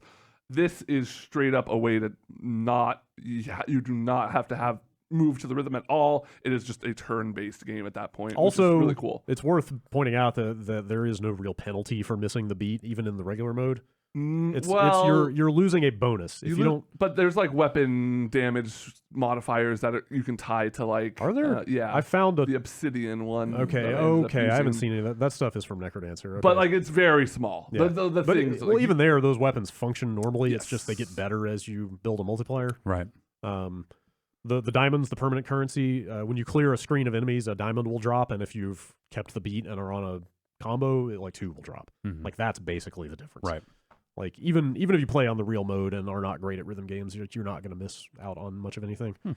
It's very playable. Yeah. God, the music. It's so good. It's the main composer is Danny B Yeah, of more of that Danny B style. Meat Boy It's and the original it's Necrodancer. incredible. You know what? I did something kind of unprecedented. I brought a clip. Jan, this is one of my favorite tracks. Give us a little more in the heads. This is I haven't heard this one yet. you get a little Song of Storms in this one. Okay. But yeah, it's tons of like Zelda remixes and stuff like that. Okay. This is from the boss fight, Boss names are so Glockenspiel. Oh boy. There's a boss in the game that is a Goma with maracas sticking out of it, and its name is Go Gomaraca. Maracas, yeah. Wizrobo. Yeah, you fight a giant Wizrobe playing an oboe named Wizrobo. That's good. My only, Well, all right. it's fucking cool as hell. My only real complaint about the game is there are only 4 dungeons, and they're super simplistic and short and easy. Yes. Like I beat Go Maracas without taking a hit. Like it's really you just breeze through those. There's you hit a point once you get a certain number of hearts and a certain like level of weapon, you just don't die Yeah. again, or like you very rarely will die. Or actually, I guess maybe my bigger problem with the dungeons is there just aren't really any puzzles to speak of. It's basically just a couple of Necrodancer style floors of enemies, and you just kill the enemies. Yeah, and the puzzles then- are more like kind of almost Shrine from Breath of the Wild. Like there's like little caves you can find spread around the world there's that'll bunch- have yes, like a totally. puzzle. Yeah, there are some kind of cool puzzles in some of those, but the actual quote unquote dungeons are pretty basic. And there's no real like there's a ton of items. There's like way more items than you could even like learn to use and master, but it doesn't have that classic Zelda thing of like you go to this dungeon and now you have the bomb and you're going to use the bomb in this dungeon or use Yeah. the bomb to get Yeah. in different areas of the world. It's interesting. They have run with the Breath of the Wild and Link Between Worlds philosophy of just like you can do the dungeons in any order. Yeah. I mean, like major items like the hook shot and I'm trying to like bow and arrow are just kind of scattered around the world. Yeah. Like you can find them or not. Yeah. You could probably Sometimes you open a chest and it's like, which item do you want? And Yeah. there's like 3 and you pick one. And then the next time you find the chest, it'll have 2 of them. But Okay. Yeah. It's very free form, very just like explore and do what you want. But I bet if you're the type of person who likes to just pound through a game as fast as you can, like just get to the end of it, I bet you could beat this game in like 3-4 hours. Like it's very breezy and kind of short. yeah. Like I'm with you. I really only have one complaint with the game, and it was like it left me wanting more. Or more of a challenge at the very least. Yes. I I will real quick. I will say the perfect antidote to that feeling is that Necrodancer was on sale for $4 this weekend, so I went and bought Necrodancer as well. Yeah. So if you want to play more of that kind of thing, it's cheap on the Switch right now, and that game rules. It gets harder too, right? Which one? Necrodancer. Oh yeah, that game's hard as Yeah. fuck. I've never beaten it. I've gotten to the Necrodancer 2 or 3 times, but I haven't beaten it. Really like inventive some inventive boss fight stuff in there, especially as you get further in. There's also like a daily run. So you can, when you start a game, you can choose either story mode or custom mode. Custom mode will let you do stuff like permadeath. You enter in a seed. You just like type in random letters and numbers, and it'll give you a randomly, like it'll just rearrange basically the tiles of the world map. Some of them are apparently like almost unbeatable. Huh. I've heard people be like, "Oh yeah, you actually just can't get to this area on this seed," but it's not like a main story thing. It'll be just like an item you can't get or whatever. And then I guess it's got co-op. yeah, there's co-op, which I haven't tried, Yeah. and a daily run, which just like has a random seed and you just get as far as you can. So like we were talking about before it came out, how we were wishing there was kind of some sort of rogue like thing, and it's not exactly what I wanted from that. Yeah. Um, Agreed. I'll probably play the game again eventually. Like it was so easy to just breeze through, and it's easy to really like pick up and play even if you're not trying to breeze through it. Like I was moving all weekend, and I would pick up a box, move it from one room to another room, set it down, clear 2 screens, and repeat. Like just it was so fun, and I'd like leave it sitting there with the music going. It's so good. It's very well made. So good. It's one of the few games I really appreciate this. It's like a game that rewards you for listening to the soundtrack. Because I was going through and like listening to the soundtrack in between, and I was just like tapping my head to the beat and being like, "Yeah, I kind of want to." Dialing it Like, in. yeah. Like, I will say there are probably I think 5 different arrangements for each melody. Cool. There's Okay. enemies are on screen, enemies are all dead in the menus. Shopkeeper is around. I think there's actually like 2 or 3 versions of the shopkeeper singing, like, and they all transition super seamlessly. As like if you pause into menus, it goes to that like an 8-bit sounding one, and then like when you kill all the enemies, like it's very seamless. Like, cool. It must be whatever system they've got is playing all versions of the song at the same time, and they just fade back and forth. It looks in a really nice great way. too. I don't super love the way like Link and Zelda look, just because those are such established characters. And they they're kind a of little- necrodancer them just a little bit. a little off. But like the enemies, the bosses, all that stuff. I guess some of the art team from Sonic Mania helped out and the pixel stuff, That's which is interesting. kind of cool because that game looks pretty. I like the way they involve Cadence in the game. Like Yeah. she is the tutorial character, and she like falls out of the sky into Hyrule, And it gives- becomes your like it's dangerous to go alone. Yeah. Take She this. gives you the quest, and then you pick Zelda or Link, but then she randomly shows up in different caves and stuff. It's that game just feels like a little miracle, because like how the fuck did anybody think about this? Yeah. These two things going together, much less convince Nintendo to let them make it. Yeah, I was actually trying to find that out, and the best I could find was like they wanted to have some Zelda elements in a DLC for original Necrodancer, and so Okay. they approached Nintendo, and Nintendo were like, actually, why don't you just like make us a whole game? That's wild. Yeah. Dude, if that's the direction Nintendo is going these days, like holy crap, Yeah, that's cool. that could produce some really amazing stuff. Yeah. And that's Zelda, that's not like some Yeah. third, Right. fourth tier Yeah. Nintendo property. That's like, It's like hey, probably the most hallowed thing they have, Yeah. or close to it. Maybe Mario. I don't know. You ever Hogan's Alley up there? Duck Hunt. You're saying we're gonna get a Hogan's Alley rhythm action game? Yeah. Sure. Hogan's Alley Auto Chess. Sure. That sounds good to me. Combine 3 poncho guys for Yeah. a 2-star poncho guy. Oh, man. I'm trying to think if did anything else like kind of stealth launch during E3. They mentioned- self-announced Chivalry 2, which I'm excited What? about. Yeah. Did they just see Mordhau blowing up and they're like, oh shit? And then to Morehouse credit, the tweet was like, "Hey, we can't fucking wait to play this. We were huge fans of Chivalry 1." Like, Nothing else big came out, right? Like I had mentioned, just kind of The sampling Square stuff. collection of Yeah. mana. We'll do a thing with that later in the week. I think that might be it. Bloodstained is out today, Right. oh yeah, but they contacted us prior to E3 about review codes to let us know, hey, we won't have review codes before release. Okay. So they've gotten out there. I was reading there was some messaging this morning. They like said specifically like, hey, we had a huge day 1 patch. It's not ready yet. Oh. Huh. Like we get that this looks bad, Yeah. but like we promise, like we were really just trying to get the game ready. Like Yeah. we're not trying to like pull a bait and switch here or anything. Whatever. We'll see. Also, you know what? Backer Backer keys went out last night, so I saw some scuttlebutt this morning, and like people seem pretty positive on it. Great. Like, Yeah, the I hope mumblings that are game is good. I the feel snap, like the snap impressions. The thing that really reassured me was people said that it controls very well. Good. Like That's that was the biggest kind thing of you the gotta thing. get. when I Yeah. played it like 2 years ago now, it seemed like okay. Playing and going like, okay, yeah, they're trying to kind of make one of those. I don't really have any affinity for the characters or the monsters or the lore, like all that sort of stuff. But it's hard to get that from a demo. But none of it feel like was like wowing me. It was just like, Yeah. this is all right. But so yeah, I hope it.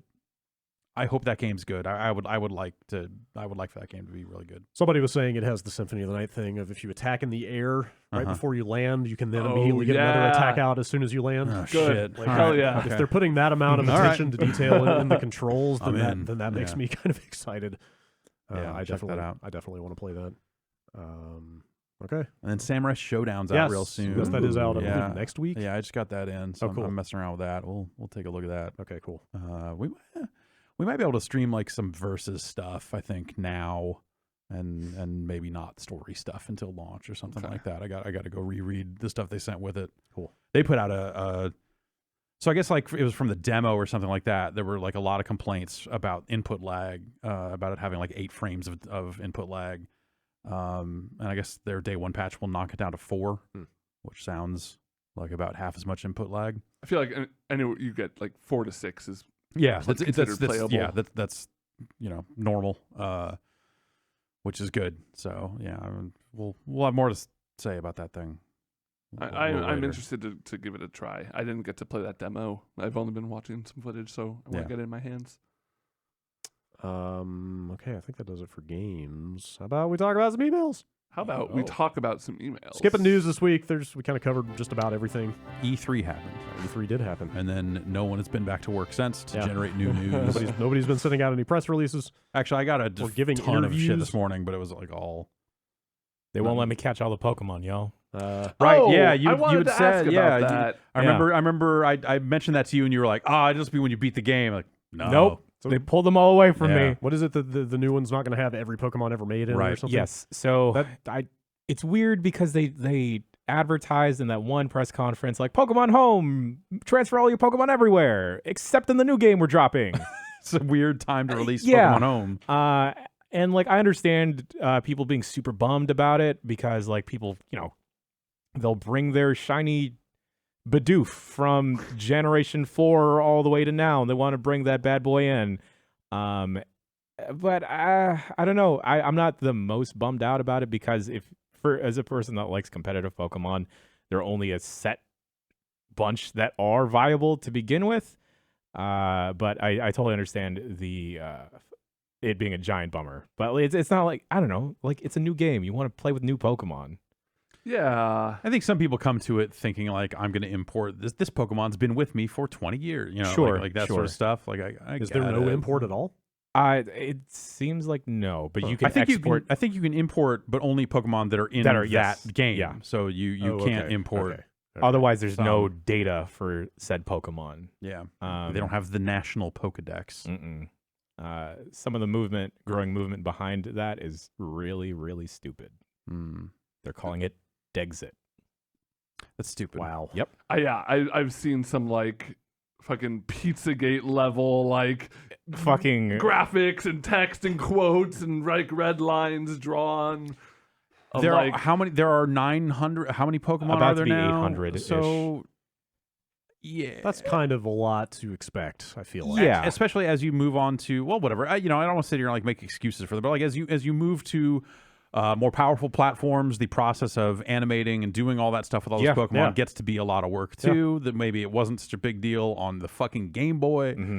I mean, I assume there's design and balance that goes along with every single Pokemon, right? Totally. Yeah, it was always the thing with Skylanders when they promised out of the gate, like, because you were buying physical toys, they were like, hey, these fucking things are going to work. But the thing they did was they kind of cut the legs out from under the old ones as you move forward. Because like, you can use these, but they only go to level 10. Gotcha. These new Skylanders, level fucking 20, baby. And they get a wow, pow, power and all this other shit. And so they kind of gave you a good reason to move forward. Yeah, totally. Even if you liked that Drobot. And I do. And I know you do. So, So I went through this, is what I'm saying, and it hurts. But I get it. I don't know. This seems like something, like, it's the sort of thing that when they lay it out, you're like, oh, yeah, of course. It was totally. There was only a matter of time before something like this had to happen, I guess. Kind of the only point from that kind of movement or whatever you want to call it that I saw that I could like understand a little more is that Game Freak has been, there's this kind of notion that they've been a little coasting. Sure. You sure. know? Yeah. Like the last, like, there haven't been huge steps in innovation in the Pokemon Completely. Have you seen these big Pokemon? They are fucking big. And that's the thing. There's kind of like one gimmick per game, and so that kind of frustration of like maybe this was their chance to have a big like, hey man, this new Pokemon is like so new and It's crazy. got everything It's you got like, everything you don't like. Here's just like they could have. It's on the Switch. At the same time, that would be a huge risk because then you could possibly alienate people who are like, I just want the Pokemon like I remember it from Blue back when I was 4 years old. Mm-hmm. And like, I don't know, with the way they're rolling out this raid battling thing, I feel like, maybe they could slowly trickle in a couple Pokemon over time rather than dumping all fucking 800 in there. Or eventually like update the competitive. So, like maybe, hey, in the story mode, you're not going to encounter these other Pokemon, and they're quarantined because they will make all the other Pokemon sick if they come into contact with them. Everyone will get too big. Yeah, you can't have a Dynamax Squirtle. That's against God. Yeah. But maybe maybe eventually, like, for the competitive rule set, we have rolled in these additional ones, and maybe they eventually get there with that or something. But it sounds like that's maybe a reach. So I really shouldn't ask this question, but what is the D in Dexit? like Dex, like a Pokedex. Pokedex. Okay, got it. Oh, I thought it was Diglett. It's Diglett. I thought it He's was dug Diglett. a giant hole. It's Doug Trio. A Alolan Doug Trio got the sick ass hair. Yeah, I do like that hair. Also, no more Mega Evolutions and Z moves, which Yeah.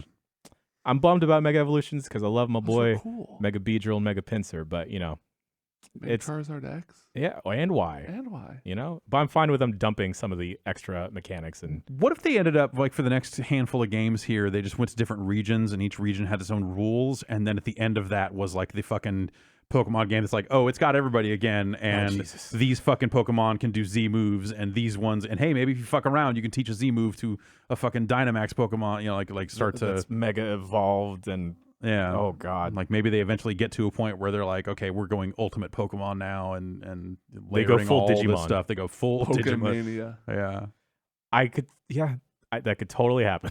Like when they release the third version of this game, Right. 7 months later down the line, it'll have everything. Everybody, Pokemon Big Sword and Big Shield. bigger sword, bigger shield, catapult. I don't know. Okay. Let's read some emails. Bombcast@giantbomb.com is the address. First email comes from Drew. They fired Mr. Rossetti. He's been replaced by a computer. He quotes from, this is from My Nintendo News, but the interview quote was going around. The director of the game said this. I think this will be a positive thing for the player because in New Horizons, you can stop playing in the middle of your game and it'll still save. But unfortunately, because there's no necessity to reset the game or the reset button on the Switch, Mr. Rossetti had a hard time. He was laid off from his position. I hope that there's like a whole story that this is like building up to, like there being a whole arc in that game of like Mr. Rossetti working at the coffee shop and like He just becomes a Joker-like figure and terrorizes the town. Yeah, that works too. I hope he was with the company for a long time. I bet he built up a nice like 401k. I feel like he could probably retire and move to an island and working for Nook Industries. Maybe he's just a villager. Maybe he can move into your town and just be like, hey, I collect trains now. I collect trains and I'm really into CBD. Yeah. Sounds about right. I feel like I know it's like auto-save. I wouldn't have been mad if there was no auto-saving in the new Animal Crossing and you got Mr. Rossetti yelling at you.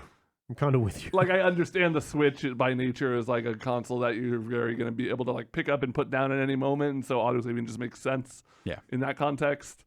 But I'm not even a huge Animal Crossing guy, but I feel like my few memories of that game are being yelled at by a fictional mole. Yeah.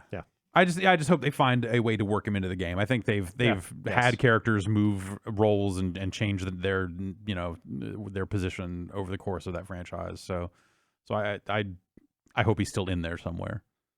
Hope he's like playing maracas behind KK Slider. I was just gonna say maybe he's gonna team up with KK Slider. I feel like I could see him being some kind of like grizzly voiced like blues singer, or something. That or the bass, something like that. That would be good. Or a professional wrestler. Okay, going on about hard times. Someone did that on Twitter. Hard times, baby. Yes. Okay. That no. Brian from Dallas Fort Worth. In the new Dr. Mario game that comes out next month, the viruses talk.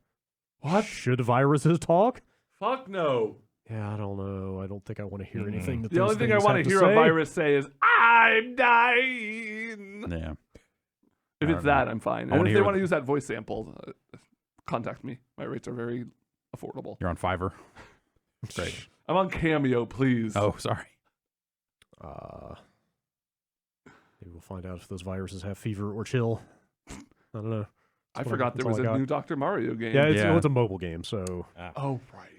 I feel like based on Nintendo's track record with their mobile stuff, set Yeah, your man, expectations it's- accordingly. This might. It seems like this would be the one, right? Yeah, It's hard to fuck it's a this puzzle up, right? game. Right? Like, Unless they monetize it weird, it Yeah. just seems like it'd be. Sure. I mean, the phone I is even like- the same shape as the Dr. Mario Yeah. board. I like Super Mario Run. I had to reinstall Super Mario Run and go unfriend everyone because I kept getting suggested friends on my Switch from Oh. strangers because I accepted all requests on Super Mario Run to the point where I was just like filling this list. I was like, fuck, God. So I had to go back, reinstall it, restore purchases, get back to through the tutorial, and then Yep. get to a point where I could unfriend everybody. Not a great process. I feel like nobody uses that social media stuff on the Switch. Like I finally hooked up my Twitter account, Yeah. so it would recommend some people, and it recommended like 2 people. Yeah. Like I feel like just nobody is signing into their Twitter account. On the I thing. found some on.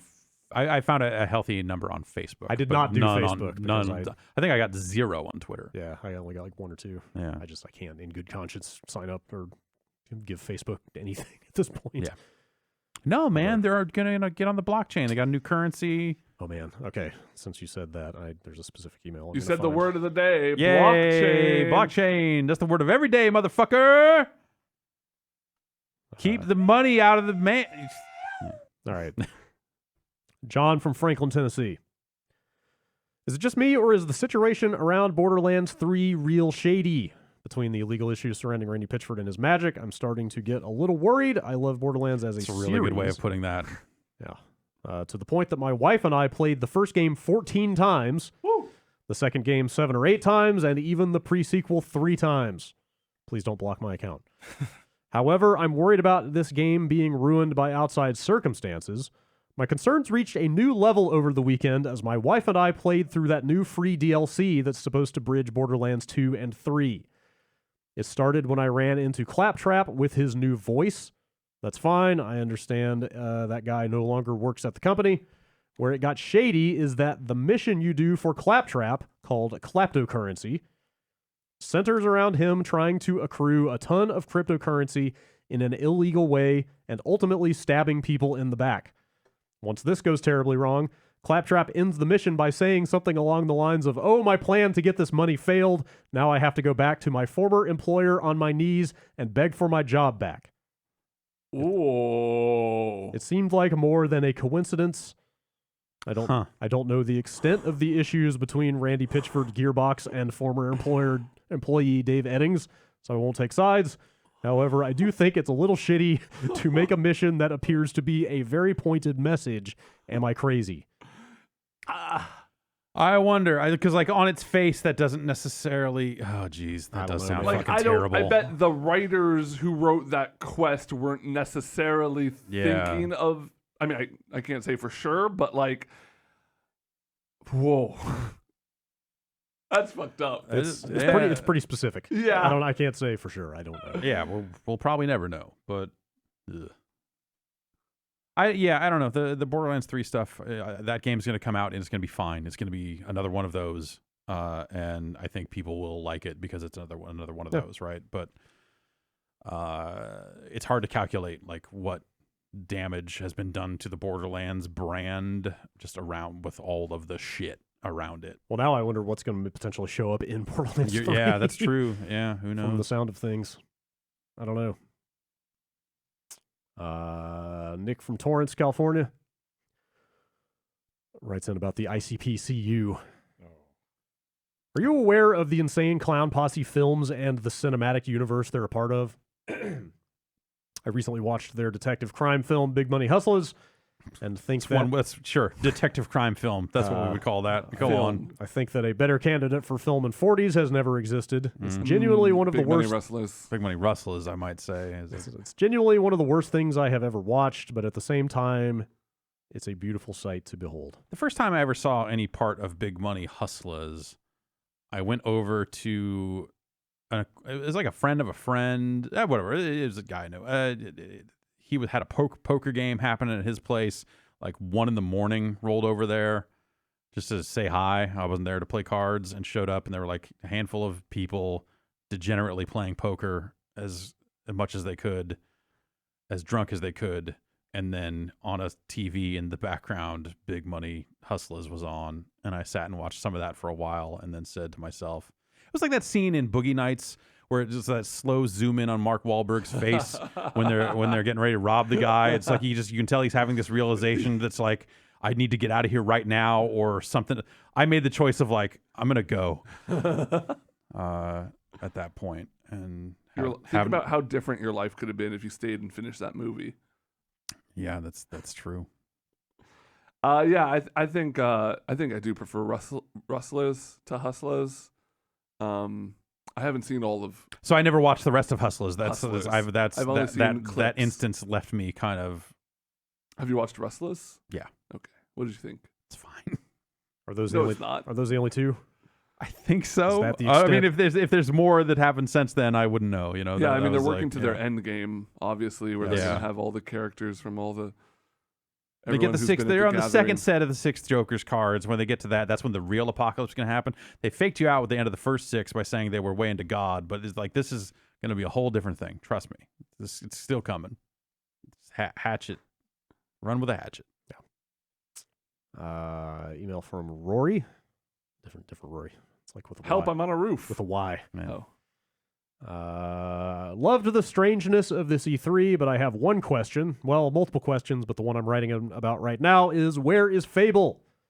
I feel between hearing you guys talk about it and other rumors that it definitely exists, the fact that it wasn't announced at E3 makes me wonder if it's a next-gen launch title. If so, wild. I think it would presumably it be has a to be at next this point, generation right? game at this point. Yeah. Anything would be. I think Yeah.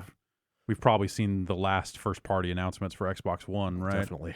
Um, Especially if they're kind of, well, we haven't heard for sure they're going back to the drawing board, but new developer, you would kind of assume that it's going to be kind of a fresh take on Fable. It's not just going to be like a Fable 4, yeah. probably. So you might as well relaunch your big fancy Yeah, franchise but on Playground Games is still presumably working on some kind of open world thing. Yeah. That sounds like it could certainly be a Fable game. Yeah. And I think that's as much as we know. But yeah, with them not showing an abundance of footage of games running on Scarlet or anything like that, then clearly this was not the place for that sort of announcement, I guess. Right. But it's been long enough. I could see people getting pretty excited about a new Fable.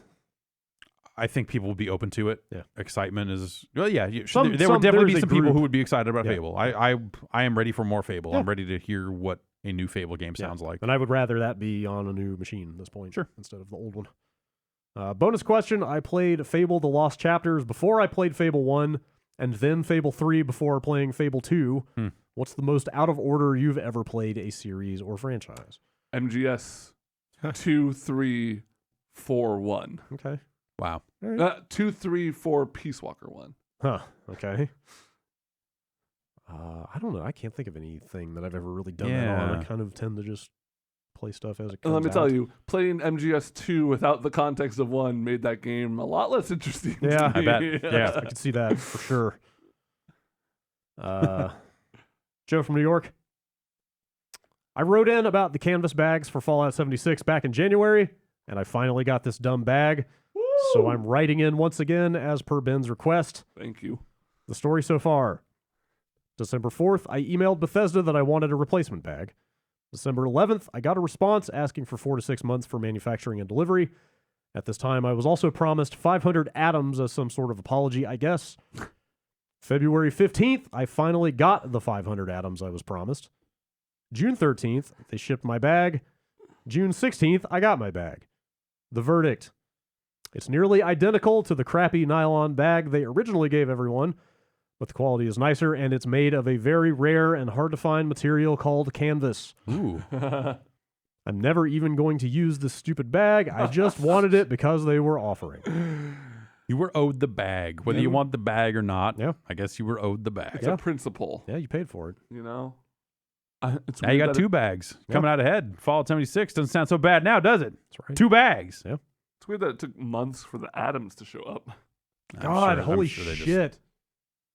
I just realized, like, the return of human NPCs is, like, stealth one of the weirdest moments of the People show. going I wild totally fucking in the forgot. audience. I totally forgot about that. They went wild over everything. Yeah. And that battle that's- royale. Holy shit. Apparently, like, is that in beta right now? I saw It was like, people yeah. were streaming it over the weekend, apparently. God, check- I think I saw people saying Trying to- Shroud was playing it. No, yeah, sure. What a collection of announcements they made. Yeah, that's. I don't know. NPCs and quests is, like, legitimately sort of interesting to me. I would fire that up and check that out Yeah. after they put it in. But how? It'd be like, okay, it'd be like if I'm like, I'm gonna make you a sandwich and I'm gonna make you a classic Italian hero. Yay. By the way, here's the hero. There's no meat in it. And then like a year later, I'm like, hey dude, I got Yeah. your salami right here, brother. Oh, and you're sick. just like, oh yay? Oh good, finally. Cool. This bread is. I was never gonna touch this bread again. It's hard as a rock. I literally threw it out. Sorry, I've died of starvation. Yeah, I put this bread in this bag, but the bag was too bad to keep the bread fresh. They said they were going to send me a better bread bag. And some V chips. Yeah. It's just like, yeah, it's like cool that it's in there. Should have been in there since day one, probably. And I guess, you know, like we talked to Lucy and Mahardy, who interviewed Todd Howard at the show, and, you know, some of the stuff he was saying about, like, oh, this game should have been launched in early access and he should have said been that? like this. Yeah, Outright? you know, kind of saying, hey, mistake. But basically, it seemed like it summed up to, like, mistakes were made. We're doing our best. And it's like, Todd Howard said, I heard you guys. I think cracked a joke about it. There might be some bugs. Yeah, come on. And then I got to go hang out with Elon. Like, part of the reason I would give that game another look is probably because they're not going to ship another game for a while. Yeah. Who knows when Starfield's coming out? So this might be it from them for the foreseeable future. So, like, I'll check it out. At least as far as this console goes. Chris B. from Seattle. Crispy. With all the talk of E3 as a subpar show for the public, especially compared to PAX, it reminded me of something I saw recently, or rather didn't see. For the first time in years, PAX West badges for Friday are still on sale weeks after they went up. Sunday badges just now sold out. In years past, these would have been gone within hours of going on sale. Yeah. Is this a sign that public interest in PAX is finally waning? If attendance for both PAX and E3 start to dip, what does that say for the future of gaming conventions? That's an interesting question. Yeah. PAX is PAX, and I think you go to PAX to see your friends more than to see the stuff at PAX. If you are a longtime PAX goer, Yeah. it's more about the social experience and stuff like that. And That said, like, for every PAX I've been to, like, the show floor looks totally worth the entry fee. yeah, Like, in terms of the number of games they bring and Yeah. how they present them, it's like, it is a much better public show than E3 has been. but That's what it is. absolutely. But I think there's probably also maybe a little bit of burnout Yeah. on. Yeah. You know, I feel like there's been enough PAXs at this point that you like, oh, that was my third PAX. Yeah. You know, you go like every other Right. year or something, and now it's just Like, a huge percentage wanna of go the to a people who fourth? wanted to go to PAX have been to and PAX. if you're local to the Seattle area, you have had, you know, you've been there for a while. You've had many chances to go or not go, so Yeah. your mind's probably already made up. Also, on that there stuff are too. there are more regional PAXs now, so people don't have to travel to go to one of the two big ones. Like, you might go to South or Australia. yeah. Like, Sure, other markets are being served to some degree. Yeah. Yeah, I could see there being some fatigue with PAX. Yeah. I've gotten that vibe off of people that would traditionally show games at a PAX. I wonder if as it's just a well. convention thing in general, because I heard there was like last Comic-Con kind of underperformed. Like it's still sold out, but it Yeah. like attendance was dipped, but I mean that was maybe an off year because they had already done all the Avengers. Yeah, stuff and then at I that guess point. what was it? Warner said they weren't going to be showing movie stuff at Comic-Con Oh, this wow. year. That they were like, we're pulling out of this whole Hall H thing. Whoa. We got, that maybe that stuff was changing. It's like there used to be that idea, especially around Comic-Con, of just like, we've got to market to these people that are these are going to be the brand sirens that sound the alarm that this movie's great, and we got to show it to them. And like, it seems like that whole concept has just fizzled out into just like, we should put it on the internet. We should pay an influencer. Right, yeah. There are other ways to get the word out about your products that don't involve you having to build a big showy booth. I think that's some of the same stuff we've been saying about E3 too. Yeah, you can hold your own event, especially if you're a huge company like a Warner Brothers or a Nintendo, a Microsoft, a Sony. Certainly, Microsoft and Sony both have. Yeah, exactly. And they will again. That's the big question next year. Are they going to bring those new boxes to E3, or are they just going to do their own thing? Right. Because the ESA, like, if they both decide to come back to E3, like, the ESA had better get it together and, like, capitalize on that.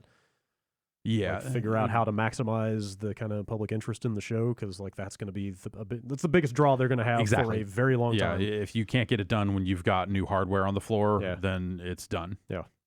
I guess. But conversely, like, they could, if they nail the format, like, really make it valuable to everybody, like, that could be a huge thing.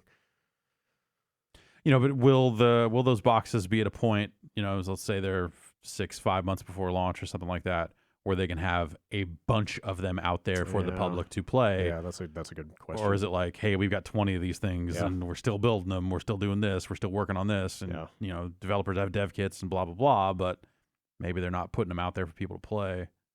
Yeah, I don't know. We'll see. Yeah, it'll be interesting. All right, remaining on the convention tip. Maybe they just stream all the demos to the kiosks.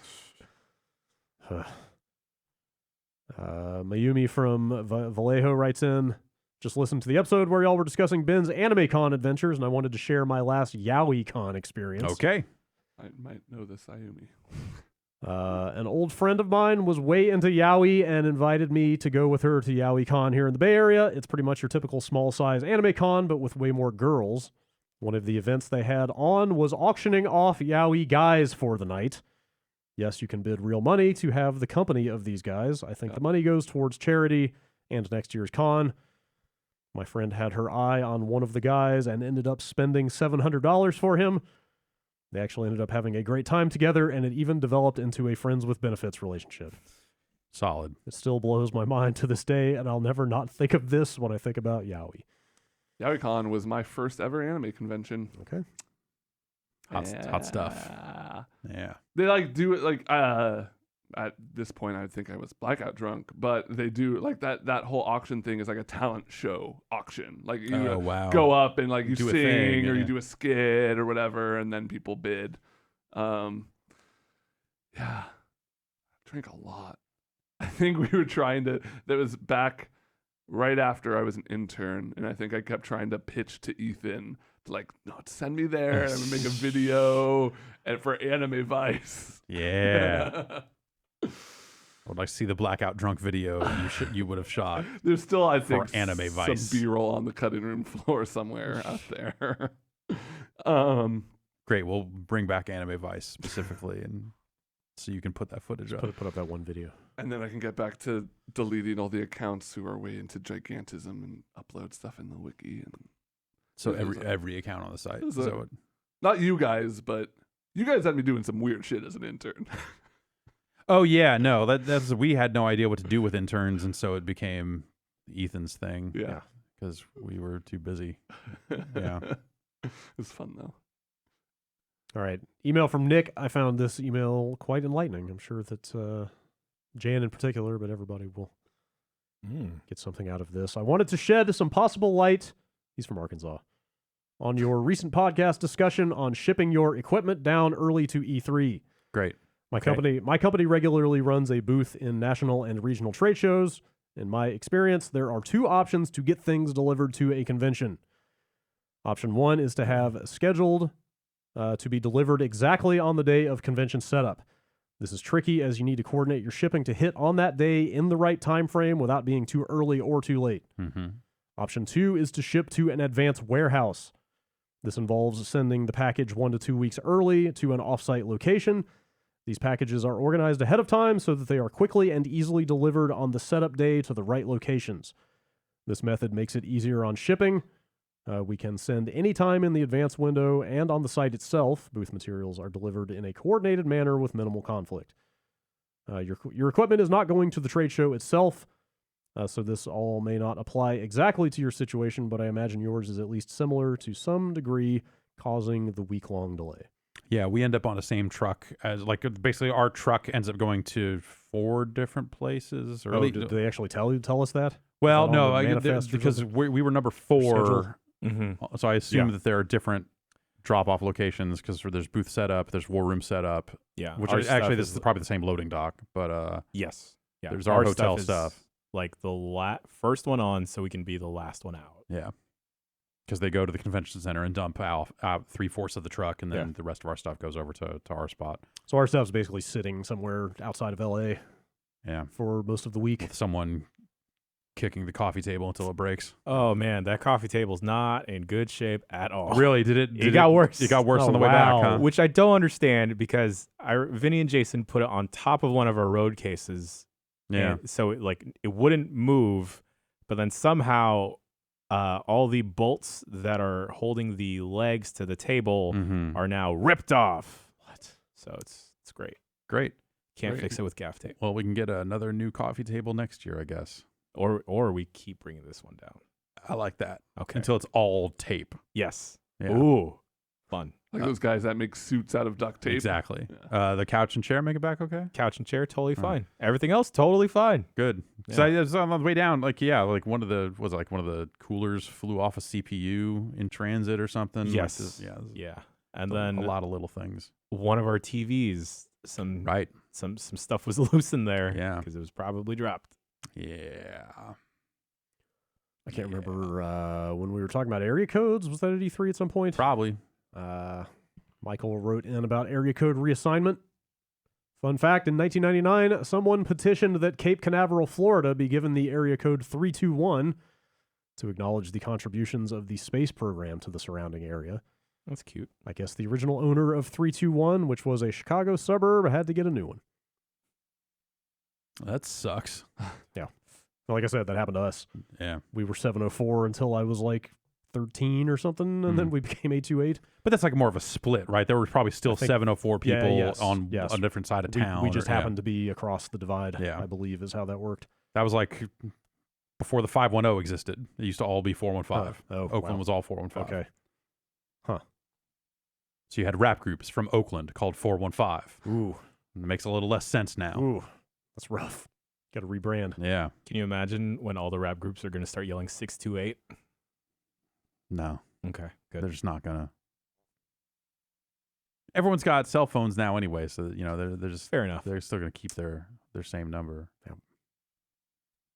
John from Madison. He doesn't say which one. We should get rid of area codes and replace them with like interest codes. Emoji codes. Yeah, or like what are you into? How about Xbox Okay. Live zones? Yeah, I want to make all my calls Pro from the zone. underground.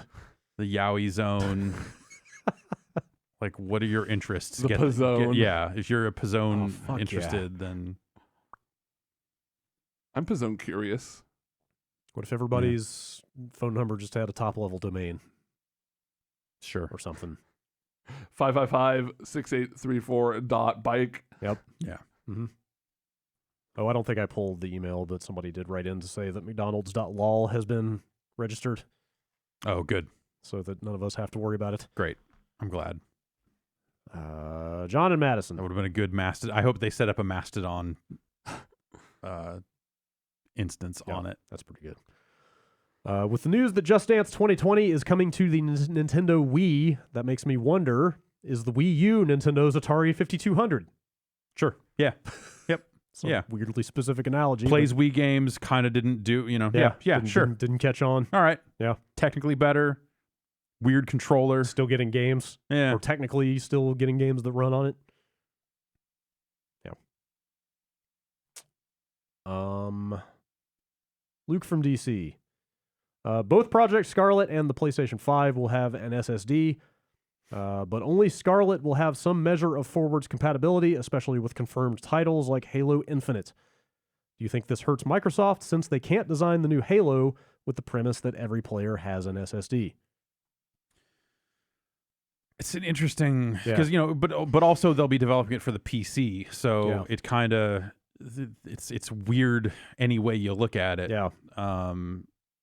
That came up talking to, let's say, someone proficient in the development of video game software. Sure. At the show. I was asking them like, how are third parties going to handle PC ports from consoles that have these guaranteed like lightning fast storage devices? Yeah. To the PC where people might be using like a 5-year-old hard drive. Right. And like, I don't think anybody has come up with a good answer for that yet. Yeah. It's other than like people are going to be developing for a wider range of specs across the board, especially if they're going to be thinking about cross-gen stuff, as well as going to the PC. Like I think that gets muddy. Like Halo Infinite, you have to assume is basically going to be the same structure of game on both platforms. Right. Like it's obviously going to look better on the new one, but like they're not going to radically redesign it for that SSD or anything. But they already have streaming games off of hard drives now. Like open world stream is just like maybe Halo Infinite on the new Xbox just has higher Streams quality better, assets coming in faster and still kind of the same game. But you have to wonder, like, if they didn't have to worry about that stuff, could they go further? Right. I think that's what he's getting at. Yeah, that's possible. But also, like, Sony doesn't necessarily go to the PC, but like, I feel like we haven't heard enough to know if Sony's going to have some cross-gen PS4, PS5 type stuff. You would think that kind of thing will happen. Yeah. Maybe with this Halo situation, it's just like, hey, there's no load time when you hit start at the title screen. Like, you just get right in the game. Right. Whereas and also, maybe this is only a problem for 3 to 5 games. Yes, totally. This problem goes away quickly once the new systems are established. And we throw our old ones in the trash. That's right. I will say all the talk about load times and instantaneous this and that made the intensely sluggish Destiny 2 on PS4 really hard to handle. Exactly what I thought when he said that. Yeah, like every time you pop open the map, anytime you do anything, it's just like, fuck, man, what I could be eating a sandwich. I could be doing anything right now. You know what's rough is like 2 or 3 patches ago, like they dramatically improved the load times. Man. So, yeah. Rough. Steve in Florida. Why hasn't Final Fantasy XIV been ported to Xbox? I'd heard long ago that the reason it didn't initially come to Xbox platforms was because Microsoft was resistant to opening live to crossplay, and the game director being adamant that the user base not be fractured that way. With that seemingly no longer being an issue, it seems like money left on the table to not port one of the biggest MMOs to a major platform. They definitely showed their willingness to bring back old online games to the Xbox. Sure, yeah. This E3, so sure. Is it on PlayStation? Yes. Yeah. It has 14 been, is? Yeah, it has been for a while. Huh. I was gonna say I didn't know that there was any console version of it. I guess that makes sense. It might have been when Realm Reborn came out, or maybe sometime after that, but it's been on there for a while. So I think you still have a lot of cases of look at like how long it took Nier to come to Xbox, and you still have a lot of Japanese publishers that are just not considering the Xbox to be a place for their games or something they have to hit because in their home territory no one cares. Yep. So that's something that's just that's further evangelism on Microsoft's part to that territory. Something they've gotten better at, but have never been amazing at. All right. I mean, fuck, they got PSO2 coming to that thing. Yeah, that's doing something. Did any of you guys see that Final Fantasy 14 commercial with Tom Holland and Oh, Hannibal yeah. Buress? What? Oh, yeah. And who? Hannibal Buress. It's really funny. Tom Holland swinging around a big Final Fantasy sword. Is it better or worse than the Mr. T World of Warcraft ads? Ooh. Those were good, but they were very like internet-y. Yeah. This is more like 2 funny guys riffing. What are the chances that at least one of them plays Final Fantasy 14? A lot. I believe Tom Holland might. Tom Holland has that kind of jock, but with the heart of a nerd vibe. I mean, he's going to be Nathan Drake, so It's true. yeah. Yeah. I wouldn't be surprised if Hannibal just let either. anybody play Nathan Drake. You gotta. Hannibal strikes me as a guy who will like take a night to fucking play on his PS4, like and chill. I feel like he's still rocking a PS3. Okay, I can see that too. Austin from Indiana. I know this will play well on an audio podcast, but I believe this picture will find its way to the website. Please comment on the attached picture. This was found at a Joann Fabrics in Fort Wayne, Indiana. It's an item called a Flush and Frenzy. Okay. It's some kind of child's toy plunger, which says toilet included.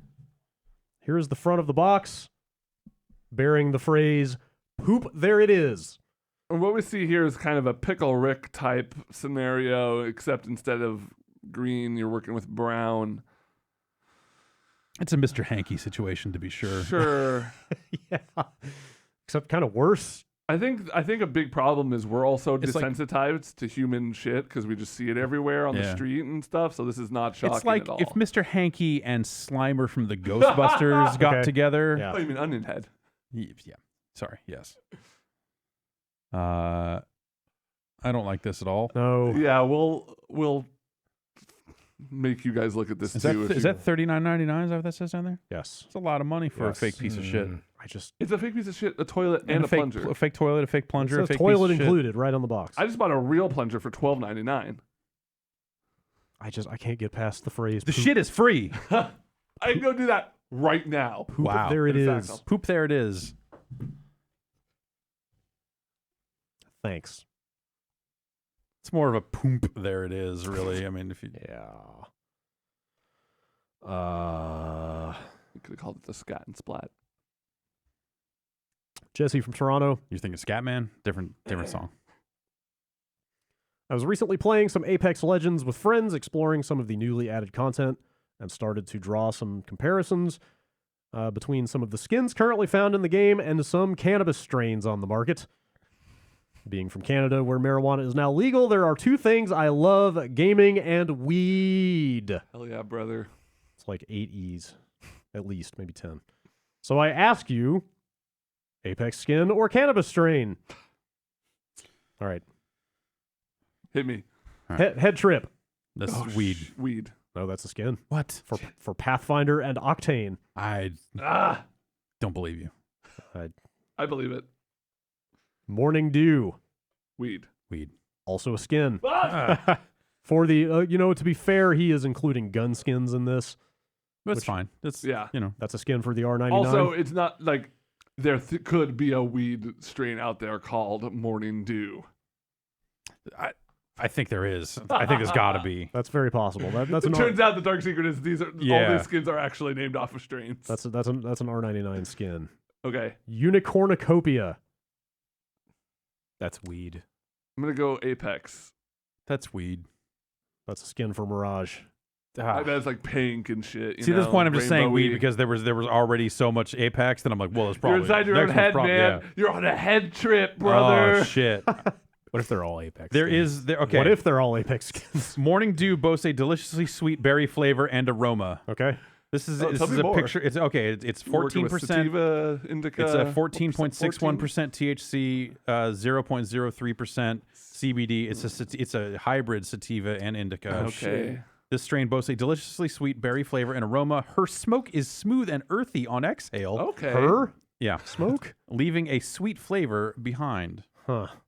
It comes from San Francisco. Strain history: unspecified haze lineage. Mm. All right. Alan Wrench. That's Weed. weed. That is weed.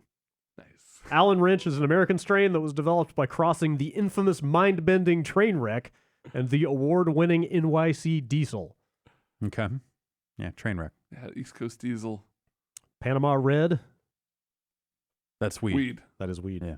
The Panama Red strain is an old-school pure sativa from the Panama region that was extremely popular between 1960 and the early 90s. I was gonna say I feel like I've heard Cheech and Chong talk about Panama Red. Okay. All right. Oh, so it's that old weed that doesn't like destroy your brain like Yeah. the new stuff. That's it. That's the pop Oh, quiz. okay. I think I got two right. What was the other one? What was the first one that we thought was weed? Head trip. Head trip is I just delabeled the email. I'd have to pull it back No, up. It's that's gone head in trip. the annals of time. I'm gonna say that is also gonna be a strain. Yeah.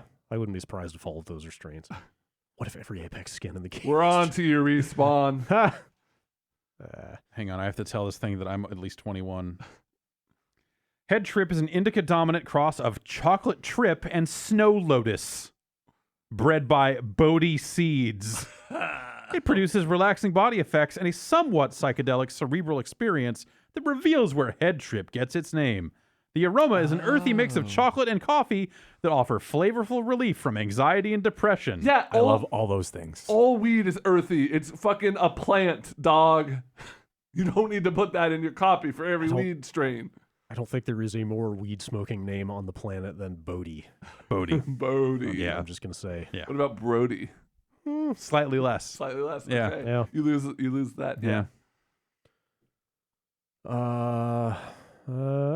Real quick. What's the best Zelda remix in Cadence of Hyrule that you've heard so far? The Ocarina of Time intro music got me going at the main menu. The main menu one's very good. I let the main menu idle for like 20 minutes last night. The swamp. I feel like we should have accompaniments for this one. The two that stand out to me other than the one are the swamp / Lost Woods remix. Yeah. By I forget her name. She did a bunch of music for Hat in Time. Oh wait, was it So not all Danny B? He was.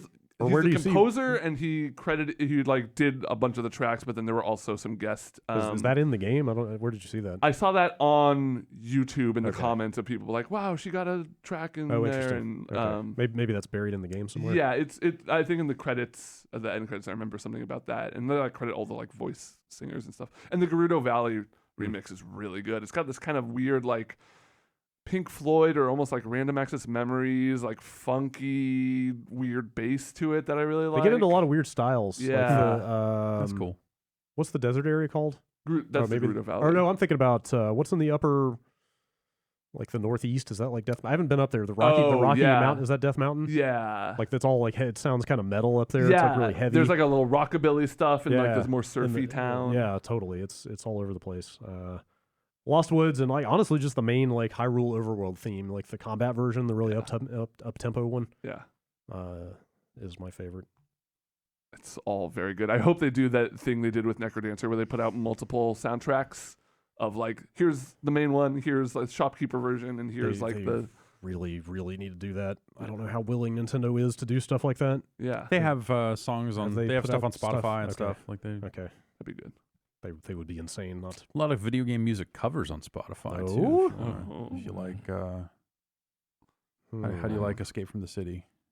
I love it. What if you could listen to 20 different versions of it that were not as good as the original? It'd be like I was at a con again. There you go. What is this? That's not. You're not talking Sonic Adventure 2, are you? Yeah, Oh That's- yeah, That's the one. that's the one. Okay. follow me. The classic video game song, Escape from the City. Rolling around at the speed of sound. Got places to go. Got to follow my rainbow. Yeah. Wait, it has words? Oh yeah. Oh yeah. Oh yeah. It's got words. Well, you can keep your Sonic Adventure 2 because I dug out my Sonic R disc before E3 and ripped it to flack. So I now have a lossless copy of Living in the City on my phone at all Okay. times, That's just in case. And how big is that file roughly? Would you say? I don't know. 15 meg, I mean, more of a supersonic racing man myself, but only in Samba de Amigo form. crap, I lost the next email I was going to read. Talk amongst yourselves. Hey, Hey, Raw was pretty good last night, right? It was better than it has been. Yeah. But you know, You interested in watching any of the G1 stuff?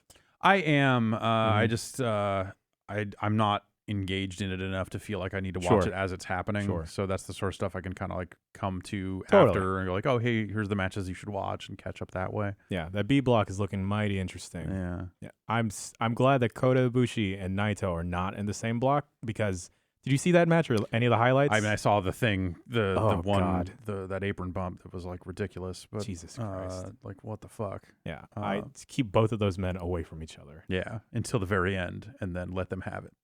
Yes, I just Yeah. want both of them to explode. Yeah. It's kind of weird that the actual heavyweight champion is in the G1, but I guess that's not unprecedented. Yeah, I think I feel like they've done that before, right? Yeah. I think so. I wonder that if they're feeling that like their roster is a little depleted. I you know, definitely like get some that of the- feeling. Yeah. Especially because Ospreay, who's like a junior Yeah. heavyweight or whatever the title is, or Yeah. He's like They're- yeah. equivalent of a cruiserweight, Right. is in the G1. Yeah. Yeah. Hey, Will Ospreay's he's great. Whatever, he's awesome. Yeah, Raw. Yeah, it's better than it has been. But boy, That wild card sure is dumb. they just need to stop mentioning it and just be like, "Oh, he's here, crazy," and then just go with it. Because anytime they stop to try to make it seem like it's a rule or a logical thing, they just point out how fucking dumb the whole thing is. Hold on, let me balance this out real quick. Brad, did you see Matumba Man is leaving Team Liquid? What? No. Okay, I'm done. I didn't know he was on Team Liquid. He's been on Liquid since like 2015. Brad. Oh, was he on there when they won? Yeah. Okay. It was like the longest running roster of Okay. Dota. I've been pretty out of the scene. Yeah. They have a pay-per-view this weekend that seems like one of the most unappealing cards I think I've seen out of them. That Ricochet. I was gonna say in about a week and a half. Like, now that I think about it, oof. Ricochet and Samoa Joe.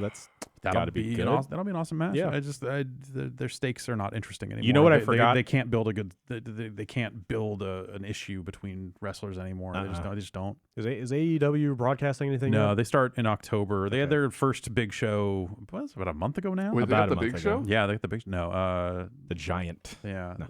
about 3 weeks ago, something like that. Double or Nothing. It was a really good show. Who did I see? Kenny Omega, he was there. No, in a commercial. Like there's a retired. Was it Goldberg? Okay, yeah. Goldberg is in some commercial for something Oh, that was the recently. show last week. He's like it's like an actual advertisement on TV. Like Oh. he's Oh. getting out of a car. He's walking toward the camera in slow motion. Goldberg is a car guy. He's wearing Yeah. like tight jeans with kind of flared bottoms, Bald head? a little bit. Oh, it's definitely. I'm pretty sure it's him. Okay. Fuck, man, what? That could be Bautista also. What did he look like? A Guardian of the Galaxy. Batista's like No, A tier, I'm almost though. positive You're it was right, you're him. right. I'm pretty Okay. sure it was Goldberg. All right. I don't know what he was shilling though, or like what the product was. Saudi Arabia. Oh well, maybe we'll figure it out. It might have been a car commercial or something. I forgot Daniel Bryan was the SmackDown Tag Team Champion. Right. It's Yeah. so weird. Sure. Fuck this brand split. It's Tag just- teams matter. To an Brad, ex- do you they're have an fun. email? I love I you. do. Brad, do I you have do an have. email? Let's do like 3 or 4 more emails. Jacob from Oregon. I'm not on board with all the Epic Store rage. They're fully entitled to launch a store, have competitive sales, and entice developers and publishers with better profit splits and money for exclusives. This is America or whatever. The only thing that really bothers me and that I find to be a little anti-consumer is enticing all these developers exclusively into a launcher that is completely half-baked. My question is, do you think they had to roll out their store early because they knew they were at peak Fortnite fervor and they know they're going to lose a good chunk of those Fortnite installs over the next year? By rolling out early, they got the most people possible to spend money on additional titles so that they have a reason to keep the Epic launcher installed. I don't necessarily say you think you can say that they are at peak Fortnite. I don't think there's any signs that it's slowing down. I guess nobody knows. But I think this thing they did over the week, like after The E3, the Pro-Am? Pro-Am stuff. I thought I saw someone saying like viewership was down like 70% or Oh, something wow. intense like that, which is not always a good indicator of people But playing. it's the like game, straight up but- Twitch numbers are still growing, as a matter of fact. Yeah. So I think that Hork and Seed is And kind I of think there was some overall lack of interest just around E3 in general from like the general just like Google Trends and that Yeah. sort of stuff. So Yeah. maybe that has a knock-on effect of other stuff happening during or just after E3 too. I'm but- sure there was a like strike while the iron is hot component to them just pushing Yeah. the store out as fast as they could. You know, They're it like, was, "Hey, we gotta lined get up with this." the Game Awards. Like Yeah. they had stuff ready to go there. I think the only stuff I look at with that storefront and go like, man, I can't believe they don't have this stuff is like the more international currencies. Like, because that's the stuff that gets out of order, right? If they're locking up all these exclusives, they're going to sell these games, and then like people who were more than happy to play those games and buy them in territories around the world suddenly can't because now they're not on Steam anymore. That's definitely the biggest offense. Like that's the stuff that I feel like would be like top tier fucking red alert, get this done type item, because I think that would probably satisfy a lot of the people that are angry about this stuff if you could just get the local currencies and storefront stuff done in different regions. The other stuff, like, yeah, it's half baked for sure, but you can buy a game, download it, and play it, and that's kind of, you know, everything else can come later. But for some people, they cannot buy and download the games. So all these exclusives are really actually genuinely taking games away from them, which sucks shit. power to the players. That's what they say. Also, Not- they also for they who say knows how much longer. Yeah. Also, they say we're shutting down Think Geek and rolling it into our locations. Oh boy. Where do the 3 a.m. boys come from? Some say that the 3M boys have always existed. Is that this office or the other? That's us. That's right here. It's the after show. Okay. It's right here. Well, I definitely won't say the name on this email. Sorry if I'm sending this to the wrong place, but it had to be an email for anonymity. I made the boys some graffiti. We do not officially Yeah. condone graffiti. Hell yeah! Yeah, fuck yeah, dude, do it again. No, don't do it again. Do not break the law on behalf of the 3AM boys. You're so welcome. Criminal mischief in the 3rd degree. P.S. I know it's trash, but I was super nervous. Actually, I don't know if I should make. Yeah. That's not bad. I don't. That's Yeah. not bad. I don't You know. got up. Now I don't know if I should make poop there it is or this the podcast image this week. Well, give us that podcast Yeah, image. we'll We'll take use that. it. We'll okay. use that. For, Okay. They'll both make their way to the site Yeah. then. That's pretty good. I like the variety and I like the lettering. yen Yeah. for the Y and boys. I like that. Yeah. Good work out someone, there. I saw someone asking if there would ever be a 3AM boys T-shirt, which I say Ooh. no. But actually, maybe. I don't know. We'll work on the branding. Get it Yeah. out there. Tell your That's loved right. ones. Tell Call your everyone you senator. know about them 3AM boys. They're coming. We encourage callers to call in at 3 a.m. when they are drunk or fucked up or hungry at drive-through lines. Yeah. About to eat their 4th meal. Yeah. Yeah. Or maybe 5th meal Maybe at fifth that at hour. that point. I was gonna say, yeah. Ian in Walhalla, South Carolina. Can you guys explain the ID at Xbox name? This program came around during the 5 or so years that I dipped out of following games coverage, and every time I hear it, it just sounds like people are saying idiot Xbox. I know Microsoft is known for giving game stuff dumb names, but I figure there must be some sort of story behind it. Independent development at Xbox. Okay. Or independent developers, independent, yeah. I actually didn't know. I wondered what the D was about. But I have Wonder no more what the D is about. Okay. Stay tuned to the after show Oh, man. for more information. I have never heard anyone say idiot Xbox before. No, I haven't either, but that's rough. Yeah. I could definitely hear how somebody could hear that. Yeah. Well, sorry for putting that out there. Last email. Sure. Last email. Nick from Oakland. My wife and I are hoping for a family soon, and I somehow got Alucard on the approved list for potential boy names. Don't do it. That's Dracula backwards. That's why you shouldn't do it. My wife knows the backstory and recently enjoyed the Castlevania anime on Netflix, despite not really caring about anime or video games Don't aside do it. from Stardew Valley. Is this a bad idea? Yes. Can I actually name my potential kid Alucard? You can do anything you want. Is there a law prohibiting this? No. How bad will he be made fun of in school? A lot, but do it anyway. Okay, what is it? What you Al. Al, Yeah, go by Al. Somebody somewhere, your full name is gonna be on a list, and it's gonna get called out in front of a class or a group of people. Yeah. Go by Luca. You're never gonna fully escape this. All right. Luca. It's gonna be on your driver's license. What if you It just went depends by what your card? last name is. If your last name is something also Dracula. kind of goth, Your last name is Dracula. Alucard Dracula. I don't think that. I think The name is a palindrome. Mario. Yeah. Think about you don't even have to change your name if you want to start like a emo band. You don't have to in general. Yeah. Well, I mean, you don't have to, but But it helps. it's powerful if you get up on stage. You say, "Hello, I am Alucard. Welcome to my band." I don't think that's. I don't think What, that gets the I emo go to vibes shows. across. I've been to concerts. Hell yeah, I love bands. I love music. Is this music? How about a middle name? Could you stealth it in there? Yeah, a middle name works Richter. better. No, I'm saying Alucard could be the middle name. Richter, I think, would be a better Richter's first a name. pretty good first name. It's not bad. I mean, Simon's you could just like a name. Because you could just call him Ricky if it doesn't work out, or Rickty, which is a bad. That's a bad thing. Alucard. Just put it That's in. one of the better. Don't do it, but it's No. one of the better video game names I've heard for like a child. Because you hear stuff like Zelda. It's like, well, I mean, Robin Williams did it, and that was cool. But like, But like Zelda's just a name. yeah, or Yeah. like I mean, it's better than like fucking. What's the? I'm totally blanking on Game of Thrones character. That Daenerys. Daenerys, or like Harry Potter Anakin. characters. A lot of people Yeah. name their kid Khaleesi. Oh, It's yeah. like not even a name, No. It's like a title. right? You know, some people name their kids like Turok. King, Turok. General. Yeah, yeah. Iron King. Actually, maybe having a title for first name is pretty cool. Admiral is a pretty cool name. General. Yeah. Name your kid Admiral. That's what I'm Admiral with. Alucard. All right then. What about Captain Jack? You're honoring DDR that way. Yeah. Hell yeah. Rest in peace. But Yeah, that'd be. You got a career lined up in the Navy? definitely. I'll say That'd be weird. Yeah, Admiral Captain. Please call me by my last name. I'll say again, one of the faction leaders in the New Dying Light is named Jack Matt. I found to be pretty amusing. I think we're doing ads for a Jack Matt. You can use the offer code.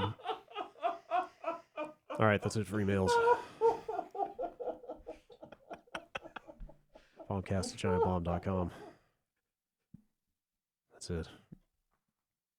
Somebody wrote in about Samuel Hayden asking if he was the first person to pick up on Hayden.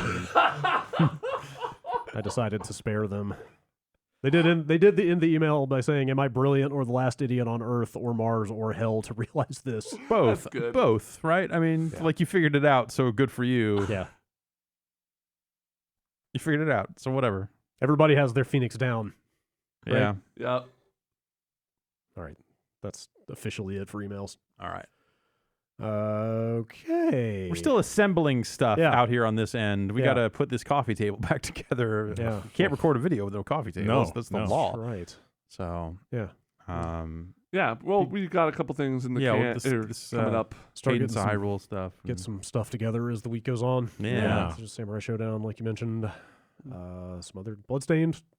Right. Somebody will Yes. take a look Yeah. at that. Bloodstained. I think there's a couple things out east that they're checking out I believe you're right. Sure. as well. They like Yeah. video games over there. Yeah. Some stuff will go on the website. Y'all are doing an after show. That's right. Right after this. Yeah. Mm-hmm. You don't have to wait till 3 a.m. if you're here live. No. You could. You could. Maybe you should. I don't know. Maybe you should. Maybe you should. Maybe. If you know what's good for you. All right. Well, there we go. Another podcast in the can. There we go. Back to normal That life. classic podcast outro. we go. There we go. I don't know. It's taking an adjustment to be back in life. Yeah, I fucking just got home last night, so I am super. Oh, okay, yeah, you I'm were. That's super right. You extra- stayed. You were. I made a questionable decision to go visit family, Oh, and okay. I am not quite acclimated to being back here yet. I got back and I've just been sleeping like trash since I got home. So I feel like I have not actually returned from E3. Well, Some Jeff, I say think we're E3 never doing ended. Ads for a little certain Really? Or you could sleep on your jack mat. Yeah. No, I can't. There's a issue with it. Well, you know what they say. Ever since '93, we're living in the eternal E3. So That's true. Yeah. yep. It's E3 from now on. Get me out. Here on the Giant Bombcast, we will be back with another one of these at the same time next week. We will see you then.